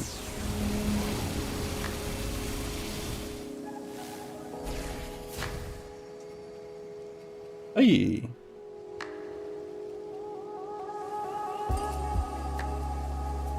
Whoa! Are you okay? I'm more than okay. I'm whole again. Whole? My new body was only partially processed before you came along. Now I'm 100% functional and ready to resume my duties. This cloning facility's bioprinter must have shut down before he could be fully reinstated. So, that's like a 3D printer, but for people. Not people, disposables. Though the rest of your statement is not entirely inaccurate. Essentially, a biological mind is transferred into a new body. Sorry, I don't think I got your name. No need to apologize, friend. I'm Max23, disposable contractor for Cygnus Enterprises. Pleasure to meet you. Likewise. It'll be great to have some company around. You're a new contractor, right? You must have tons of questions. Unfortunately, no. I was disposed at another base.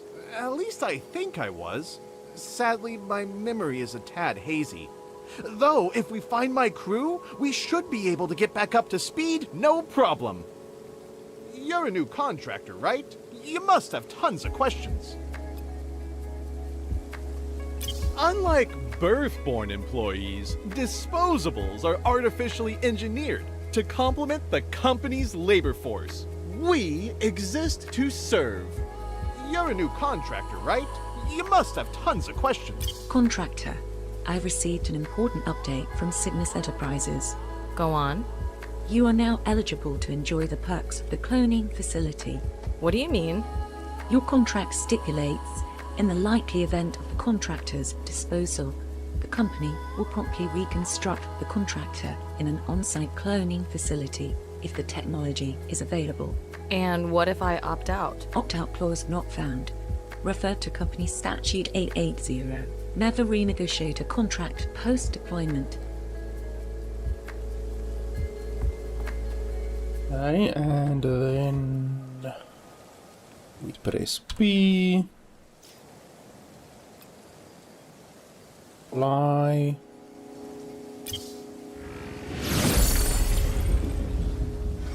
Okay, now I've gone from a trainee to an employee. Fantastic.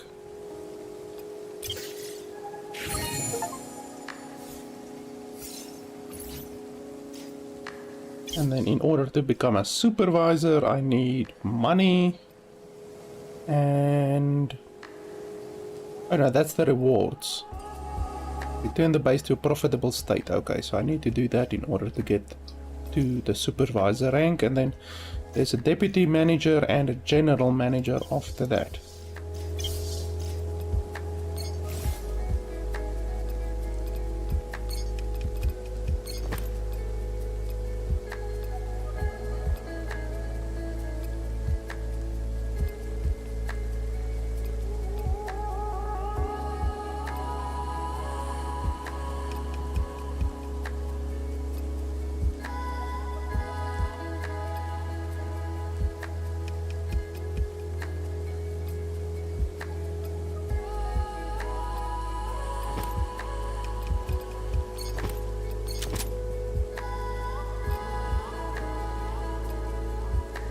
Oh, I didn't even see these.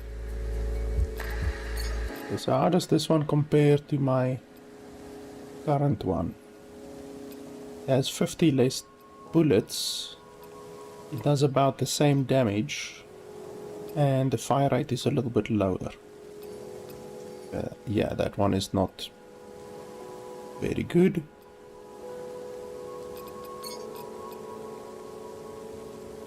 This one only has 3 bullets, but it does a fair amount more damage, but it's also kinetic. I don't want it to be kinetic, so that's fine. Oh, I can even give my employee a gun. That's interesting. So we go over here. You can take... Can you take the minigun? Oh no, character level required. Okay. You can take that one. That one is fine. And then you can also give them armor. That's pretty cool. So you can fully equip your employees, just like you can equip yourself. You can also equip your employees. That's pretty dope. I don't think you can do their skills. Oh, you can. Okay. Interesting. So the employees also have skills. That's cool.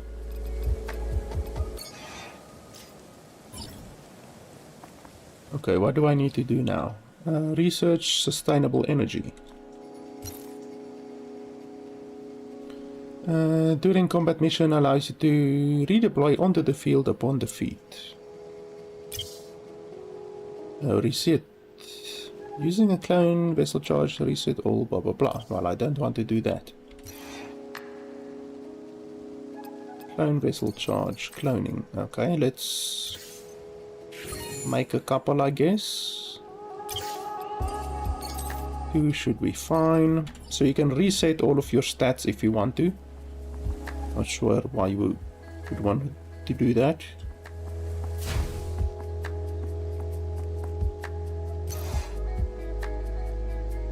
Okay, no job. So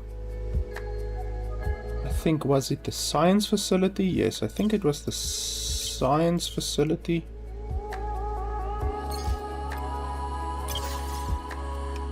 There we go. I don't mean to give unsolicited advice, boss, but it would benefit my efficiency rating if you would provide me with some food and shelter. There's plenty of How do I space do on the that? sidewalk, surrounded by a buffet of biomass. Oh, I guess that's all right. What kind of boss makes their employees sleep outside and eat grass? A cost-effective one.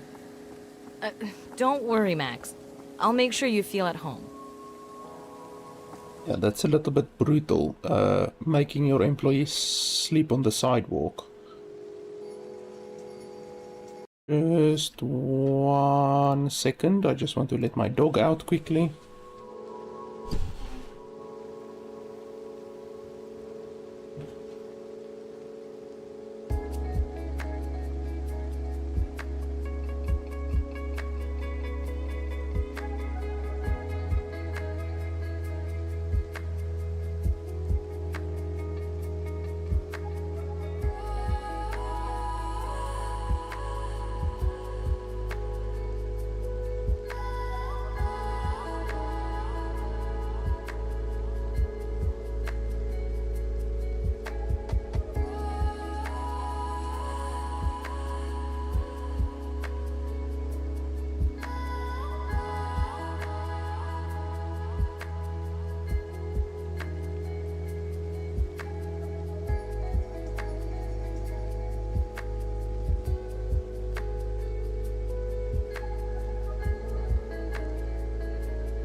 Okay, so research, they want us to do sustainable energy.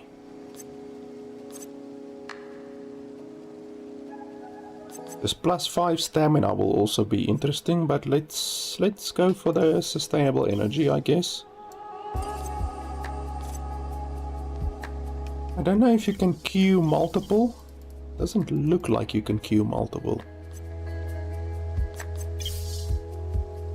Oh, you can queue multiple, okay. That's fine.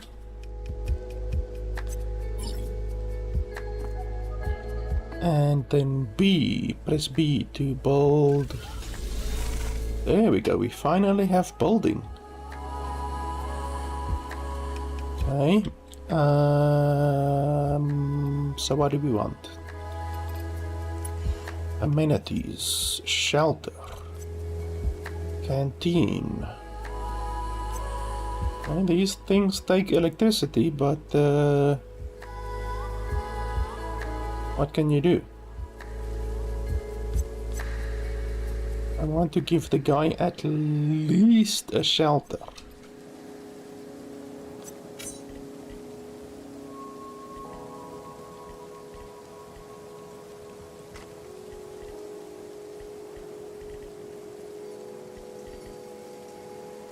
What's this red line? Why is there a red line?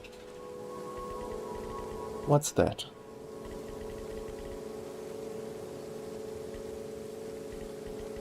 I don't know what the red line is.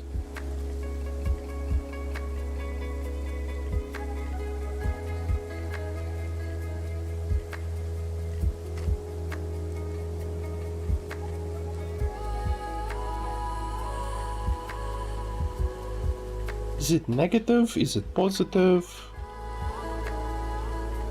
I don't know. It might be negative because all three of these are like production facilities. So maybe the employees don't like being placed next to production facilities, maybe? I don't know. I guess it will probably be a negative effect, so let's not place it next to them. Building auras can affect the quality of other buildings within their range. The quality of buildings increase their efficiency. Production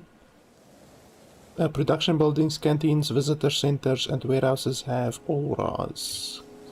Residential buildings are positively affected by service buildings. Residential buildings are negatively affected by production buildings. Okay, so I guessed that part correctly. Production buildings are positively affected by warehouses. There's Okay. no place like home if you choose to give your employees one.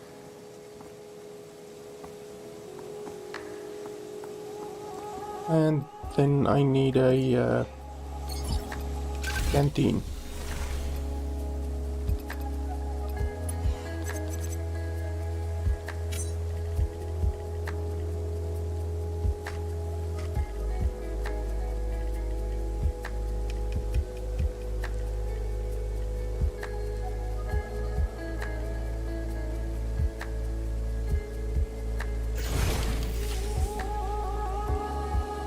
Employee happiness is directly related to having shelter and consuming preferred food and having a job. Keep your employees happy. Happy employees higher production efficiency doing the jobs they are assigned. You can consume a food item in the preparation screen before going on combat mission. All food items are cooked in the canteen. They can provide you with various boosts in combat missions. Canteen is online. Please familiarize yourself with the selection of tasty foodstuffs we are now able to produce. Remember the Cygnus Enterprises catering motto: we don't serve it until you pay for it.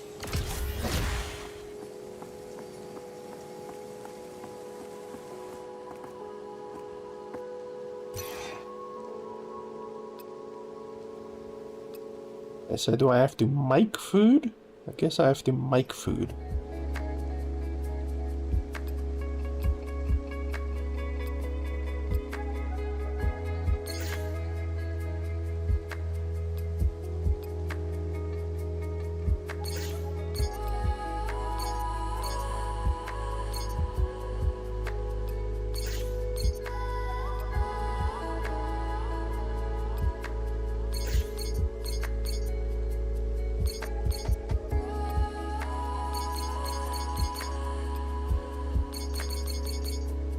Okay, that'll be ready in a couple of days.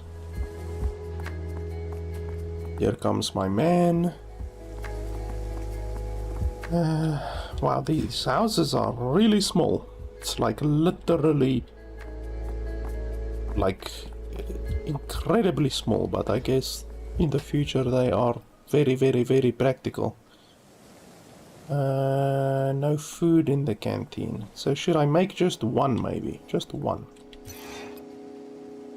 One. There you go. Thanks, boss. Actually, I was just thinking, I might know where the others went. I just remembered traveling to a research outpost before my disposal. I only have a rough guess of the location, but it's a start. Warning. Spending excessive efforts to recover the missing crew may not be economical. These are people, Pia. They would do the same for us. Your optimism is both unwarranted and adorable. I'll update the world map. Both unwanted and adorable. The housing, shelter, you. There you go. Happy. Happy chappy. You've got food, you've got shelter, you've got me to keep you company. What more could you want?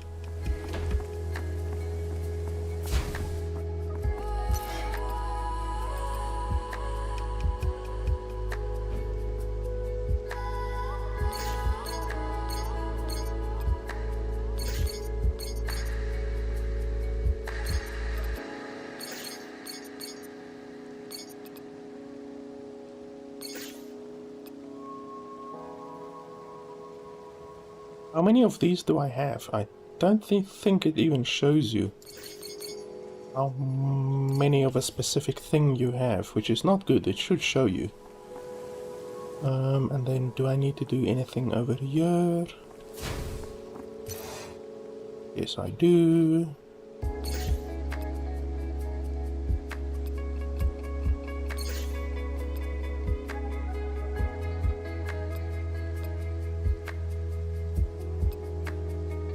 I don't want to make it into electricity. Yeah, I want to refine it.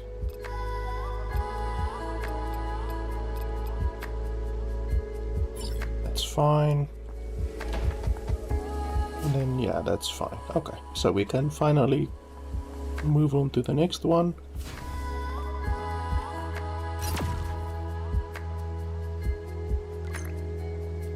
Ah, we've got the second zone unlocked.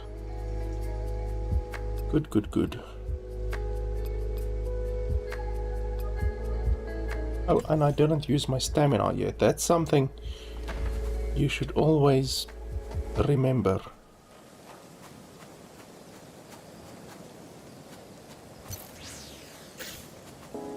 Not like incredibly necessary for you to use your stamina, obviously, but you're literally losing resources if you don't, which is nicht good.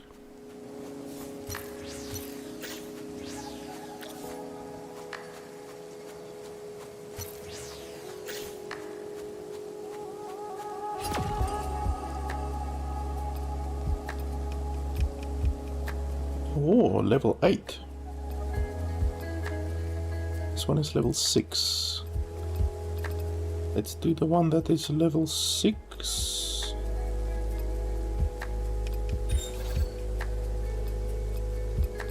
And my loadout is fine, and I don't have any food. Well, I have that, but I'm gonna leave that for my dude. And my loadout is fine.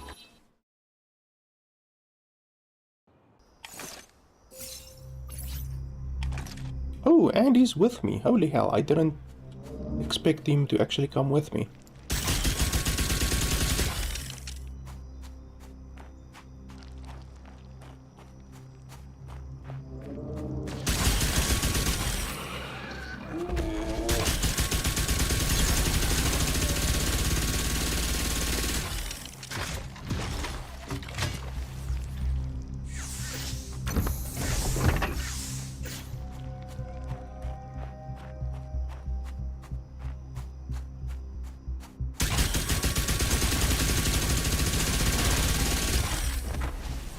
Oh, those little bastards explode into acid.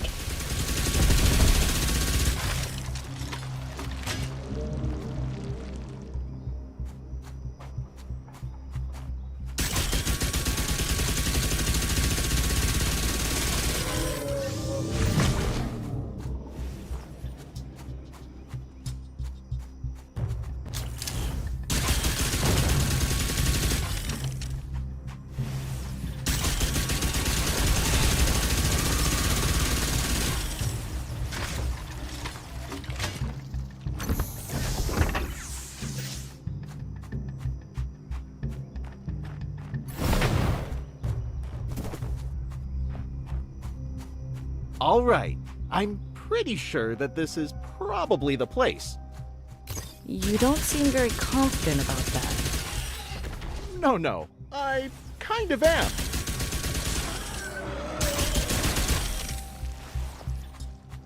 Yeah, he's not confident at all. The outpost should be just a little further up that path. Okay, well, I need to explore over there as well, to the bottom right. Don't want to miss anything.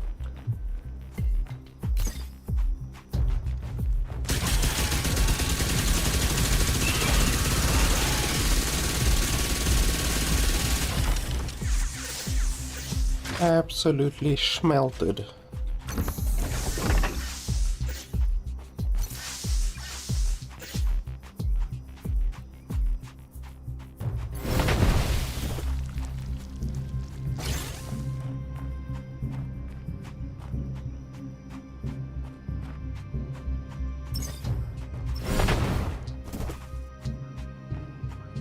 This doesn't look like a Cygnus outpost.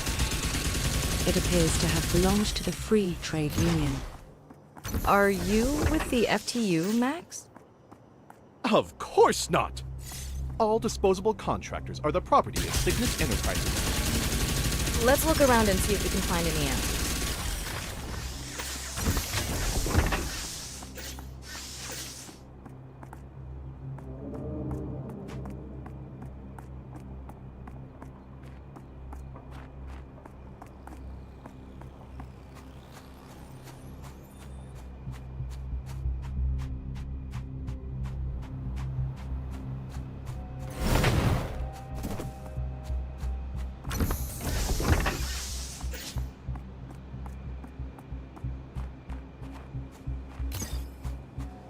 A broken Pia?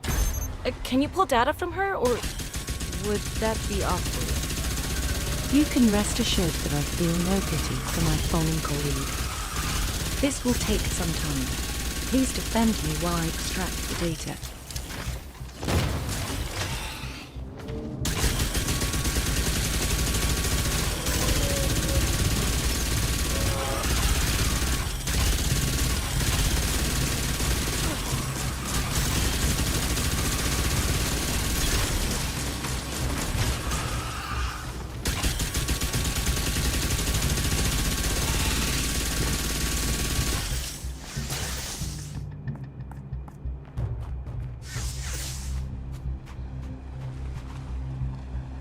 Okay, are you done?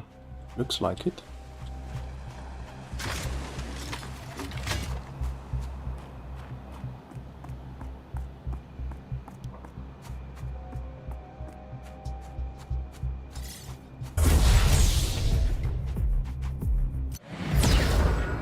That was easy enough.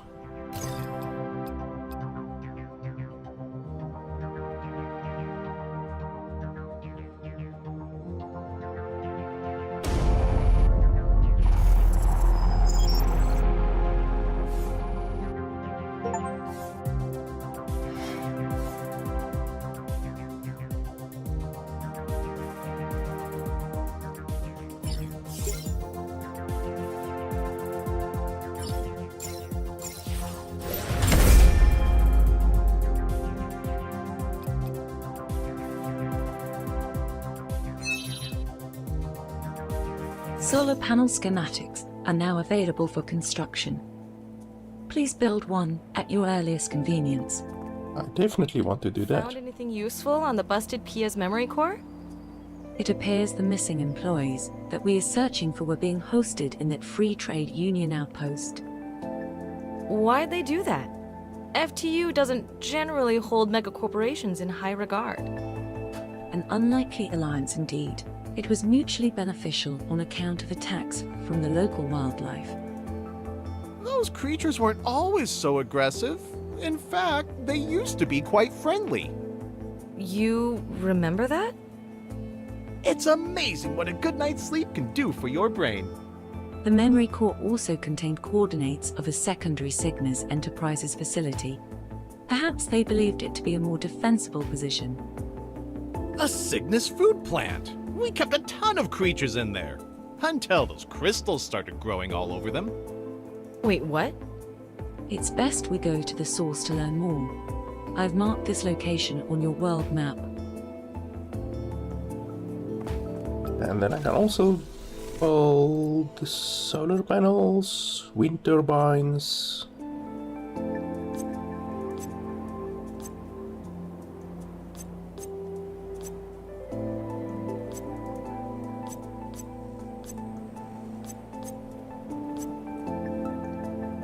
This one almost gives double, but obviously the red ore is more difficult to get than the organic compound.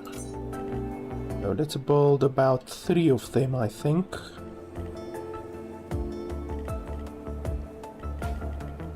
Hopefully they are within range. I'm not sure if there's a limited range on these things.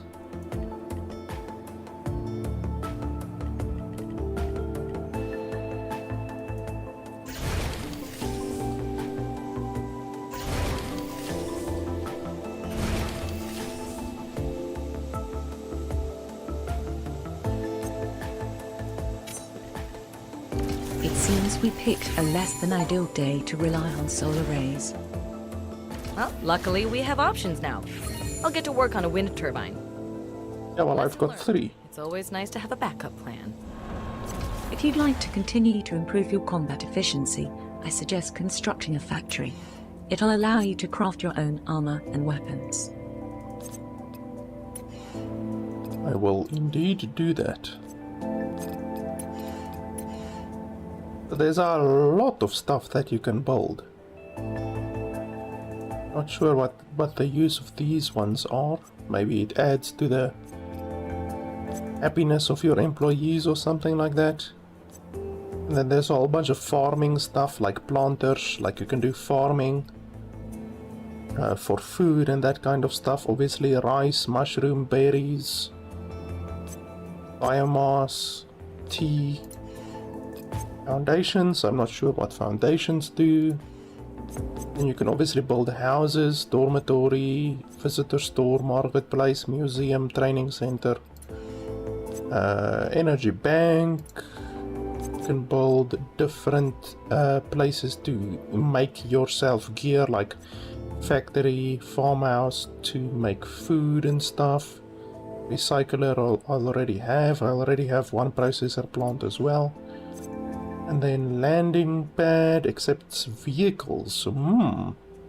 Okay. So you can have vehicles apparently. Warehouse boosts production rate of workers. And then collector collects resources around the base. You must assign a nearby employee to work in this building for it to operate. So you can assign employees to collect biomass, you know, the trees, the ore. Yeah, there's obviously different types of ore. Also fishing. There's also fishing, so you can tell your employees to do fishing. And there's obviously quite a significant amount of building space, you know, like if you look at the space that my base is currently taking up, it's about a screen size, you know. So there's like another screen size here, another screen size here, another one here, and then at least 2 over here. So like there's quite a large amount of expansion that you can do in the game still. In fact, there's definitely more space in the game than there is buildings that you will be able to build, you know. But yeah, obviously the game is still in early access, so there will definitely be more stuff added to the game, you know. So yeah, that's pretty cool. You can also move buildings, which is pretty cool, and then obviously destroy buildings, but I don't know why you would want to do that. Oh, I got a new gun as well. Let's quickly check that out. I also have a couple of levels that I need to spend. Okay, so this pistol does energy damage. So there's energy damage, and then this one does fire damage, and then most of my other weapons do kinetic damage. This one does fire damage. And it's unlimited bullets, holy hell. Literally unlimited bullets. Maybe it needs to recharge in between shooting or something. Because I can't think that it would be literally unlimited, you know, that would be a little bit overpowered. But we can try that. That will be pretty cool. And then, yeah, I don't have like rings or a backpack or artifact or anything like that right now, but I will obviously eventually get some. You can only have 4 skills, which I'm not a huge fan of. I would like to see the ability to have more active skills at any one time. Obviously, you can have as many passive skills as you want. Like, you can have this mini drone from the pilot tree, and then you can have this thing from this tree. You can have literally all of the passives in the game from any of the different classes, so you're going to be able to get all of them. Yeah, well, it depends what the level cap is. There is probably a level cap in the game. I'm not sure what the level cap is, but you can pick and choose any of the passives that you want, but you're only gonna be able to have 4 active skills. So active skills like these ones, you're only gonna be able to have 4 of them, which is a little bit of a letdown, but what can you do? That's the choice that the developer made. And then there's different levels over here as well that you can get. You can go from trainee to employee to supervisor to deputy manager to general manager. That's just basically your progress through the story, I think. What else? Like I said, the character customization options is quite lacking. You know, I would definitely want to see more, but to be honest, you are almost never gonna see your character. So even the fact that the game has a character customization system is a little bit pointless, since like you're running around, not even like this higher, you're running up higher while you're actually in combat, so you quite honestly are never gonna look at the character's face in any way, to be honest. So it's really not that necessary to even have a character customization system. It's just nice that the game has that. That's fine. Can we queue another one? No, we can't queue another one. And then the building system is cool. I like the fact that you can build. It's something new. Usually in these types of games you don't see a building system, so it's definitely interesting that this game has a building system. Like I said, something like a Rift Breaker. Rift Breaker is actually a pretty cool game. Something like Rift Breaker is very similar to this game. Yeah, there's a couple of differences, but more or less it's very similar. Rift Breaker is just more specialized in tower defense. It's more of a tower defense, whereas this game is much more of a twin stick shooter, you know. Even though Riftbreaker also has a lot of twin stick shooter aspects in the game. But yeah, overall I like the game. I actually am quite looking forward to seeing what more content will be released in the future. The game has been out now for about 9 months in early access, so the developer is still actively developing the game. Actually, like literally a couple of days ago, a new update was released for the game, so the game is still being actively developed, and from what I can see, the game is pretty good. Honestly, $25 or €25 for this game, I think that's pretty good value. I can definitely recommend the game. Already in this state, already in the early access state, I think you will be able to get at least a dozen or so hours of gameplay out of the game, because I mean, it's now already been a couple of hours and I've only unlocked the second zone, and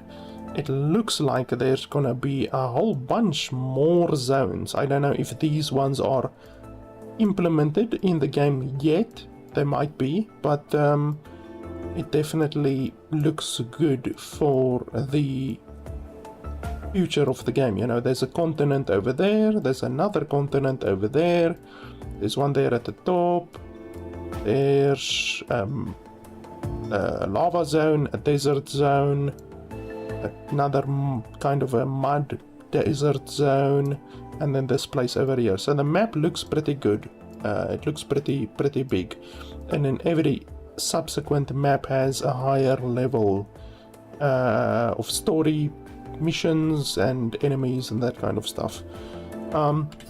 Overall, there's not really a whole lot that I can complain about. The only thing that definitely needs to change, in my opinion, is the fact that the game gives you very few tooltips. Like all of the skills in the game basically are missing the correct tooltips. Like, for instance, on this tooltip, it says critical hits also inflict poison. It doesn't say how long the poison lasts, it doesn't say how much damage the poison does, it doesn't say does the poison scale with your gun's damage, or does it simply do a flat amount of damage. Can you increase the damage of the poison? It doesn't say anything. And then as well, on literally all of these skills, like on this one it says drops a bandage. Like, what does the bandage do? Does it heal you for a flat amount of health? Does it heal you for a percentage of your maximum health? Like, what does it actually do? There's so many skills that are just useless, you know, that say it gives you damage reduction, but it doesn't say how much damage reduction. Like, the tooltips are really bad in the game.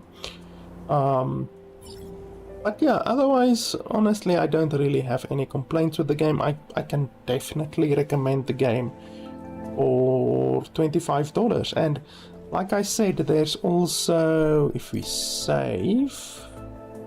Oh, there's not multiple save slots. That's bad. I don't like that. I would like to see multiple save slots, definitely.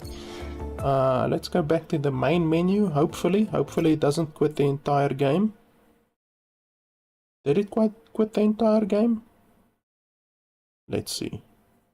It probably quit the entire game because my entire PC is frozen now.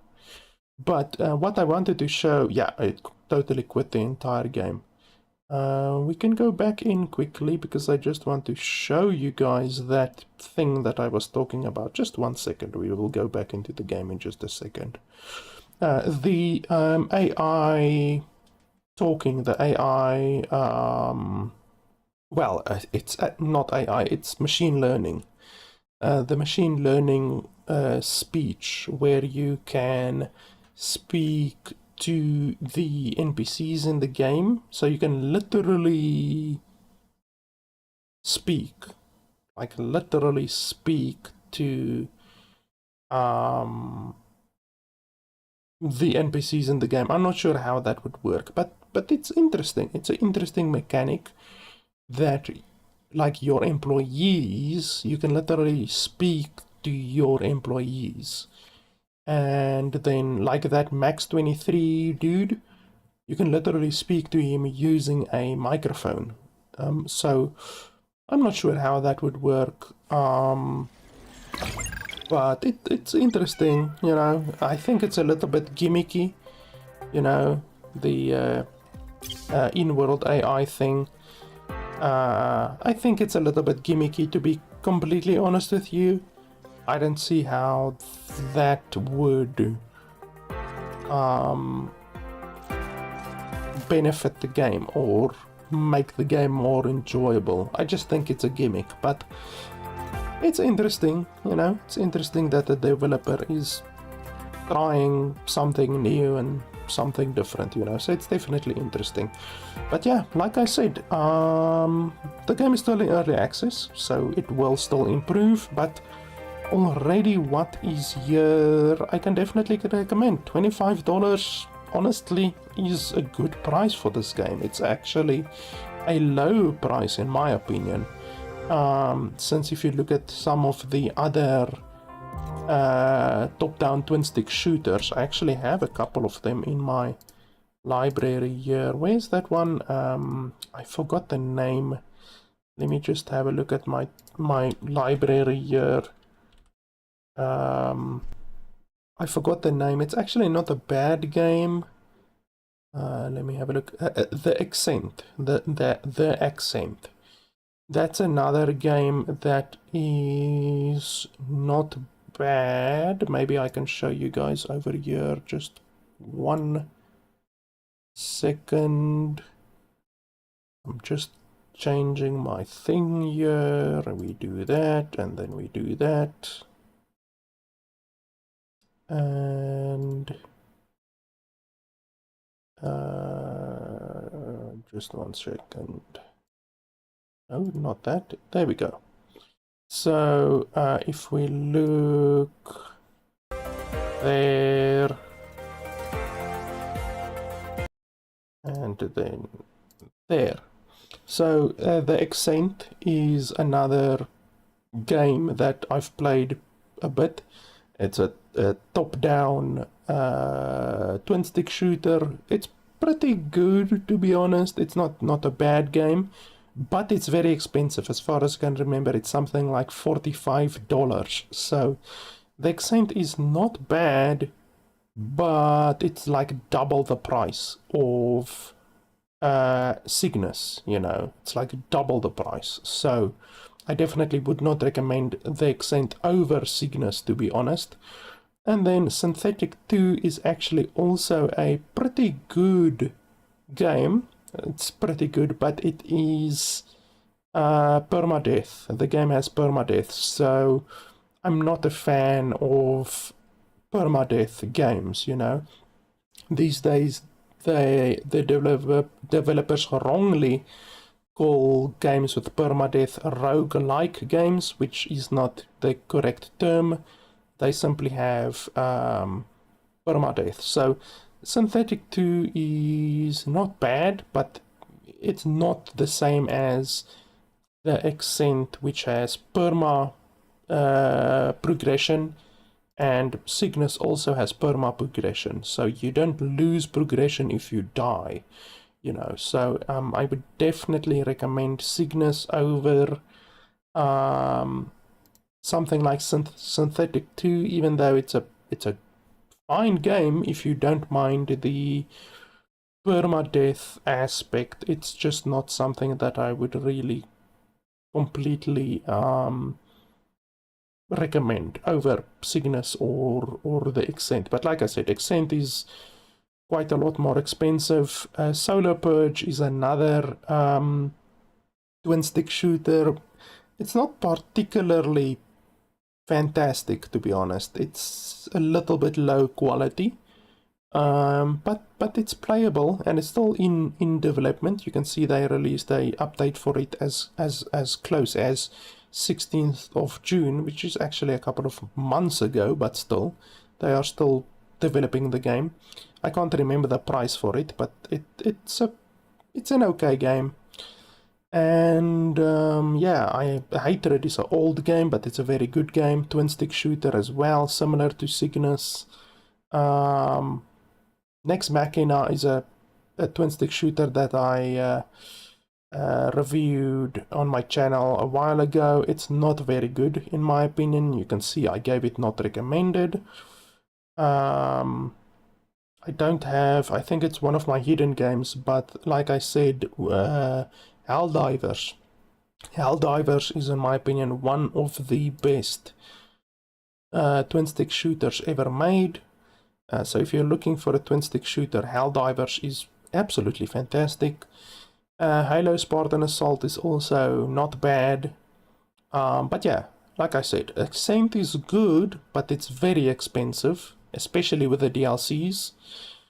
You can use Cream API to unlock the DLCs. So if you own the base game, you can use Cream API to unlock all of the DLCs, or you can just pirate the entire game if you want to do that. But I usually buy the game and then I just pirate the DLCs using Cream API. That way, at least I'm supporting the developer by buying the game, but I'm not supporting their egregious DLC practices, you know? I do that with Sims as well. But yeah, like I said, Cygnus, not bad. Definitely a game that I can recommend, and I definitely look forward to what the future holds for the game. I'm definitely looking forward to the full release of the game. So yeah guys, that is pretty much it. Thanks a lot for watching. As always, if you want to see more of these reviews, you can support me on patreon.com/LFP. It's very much appreciated. It allows me to buy more games and review more games for you guys. I have a big library of games that I still need to review. A lot of you guys have been donating on Patreon and specifically telling me, listen, here's $20, please buy this game and review this game, and I do that.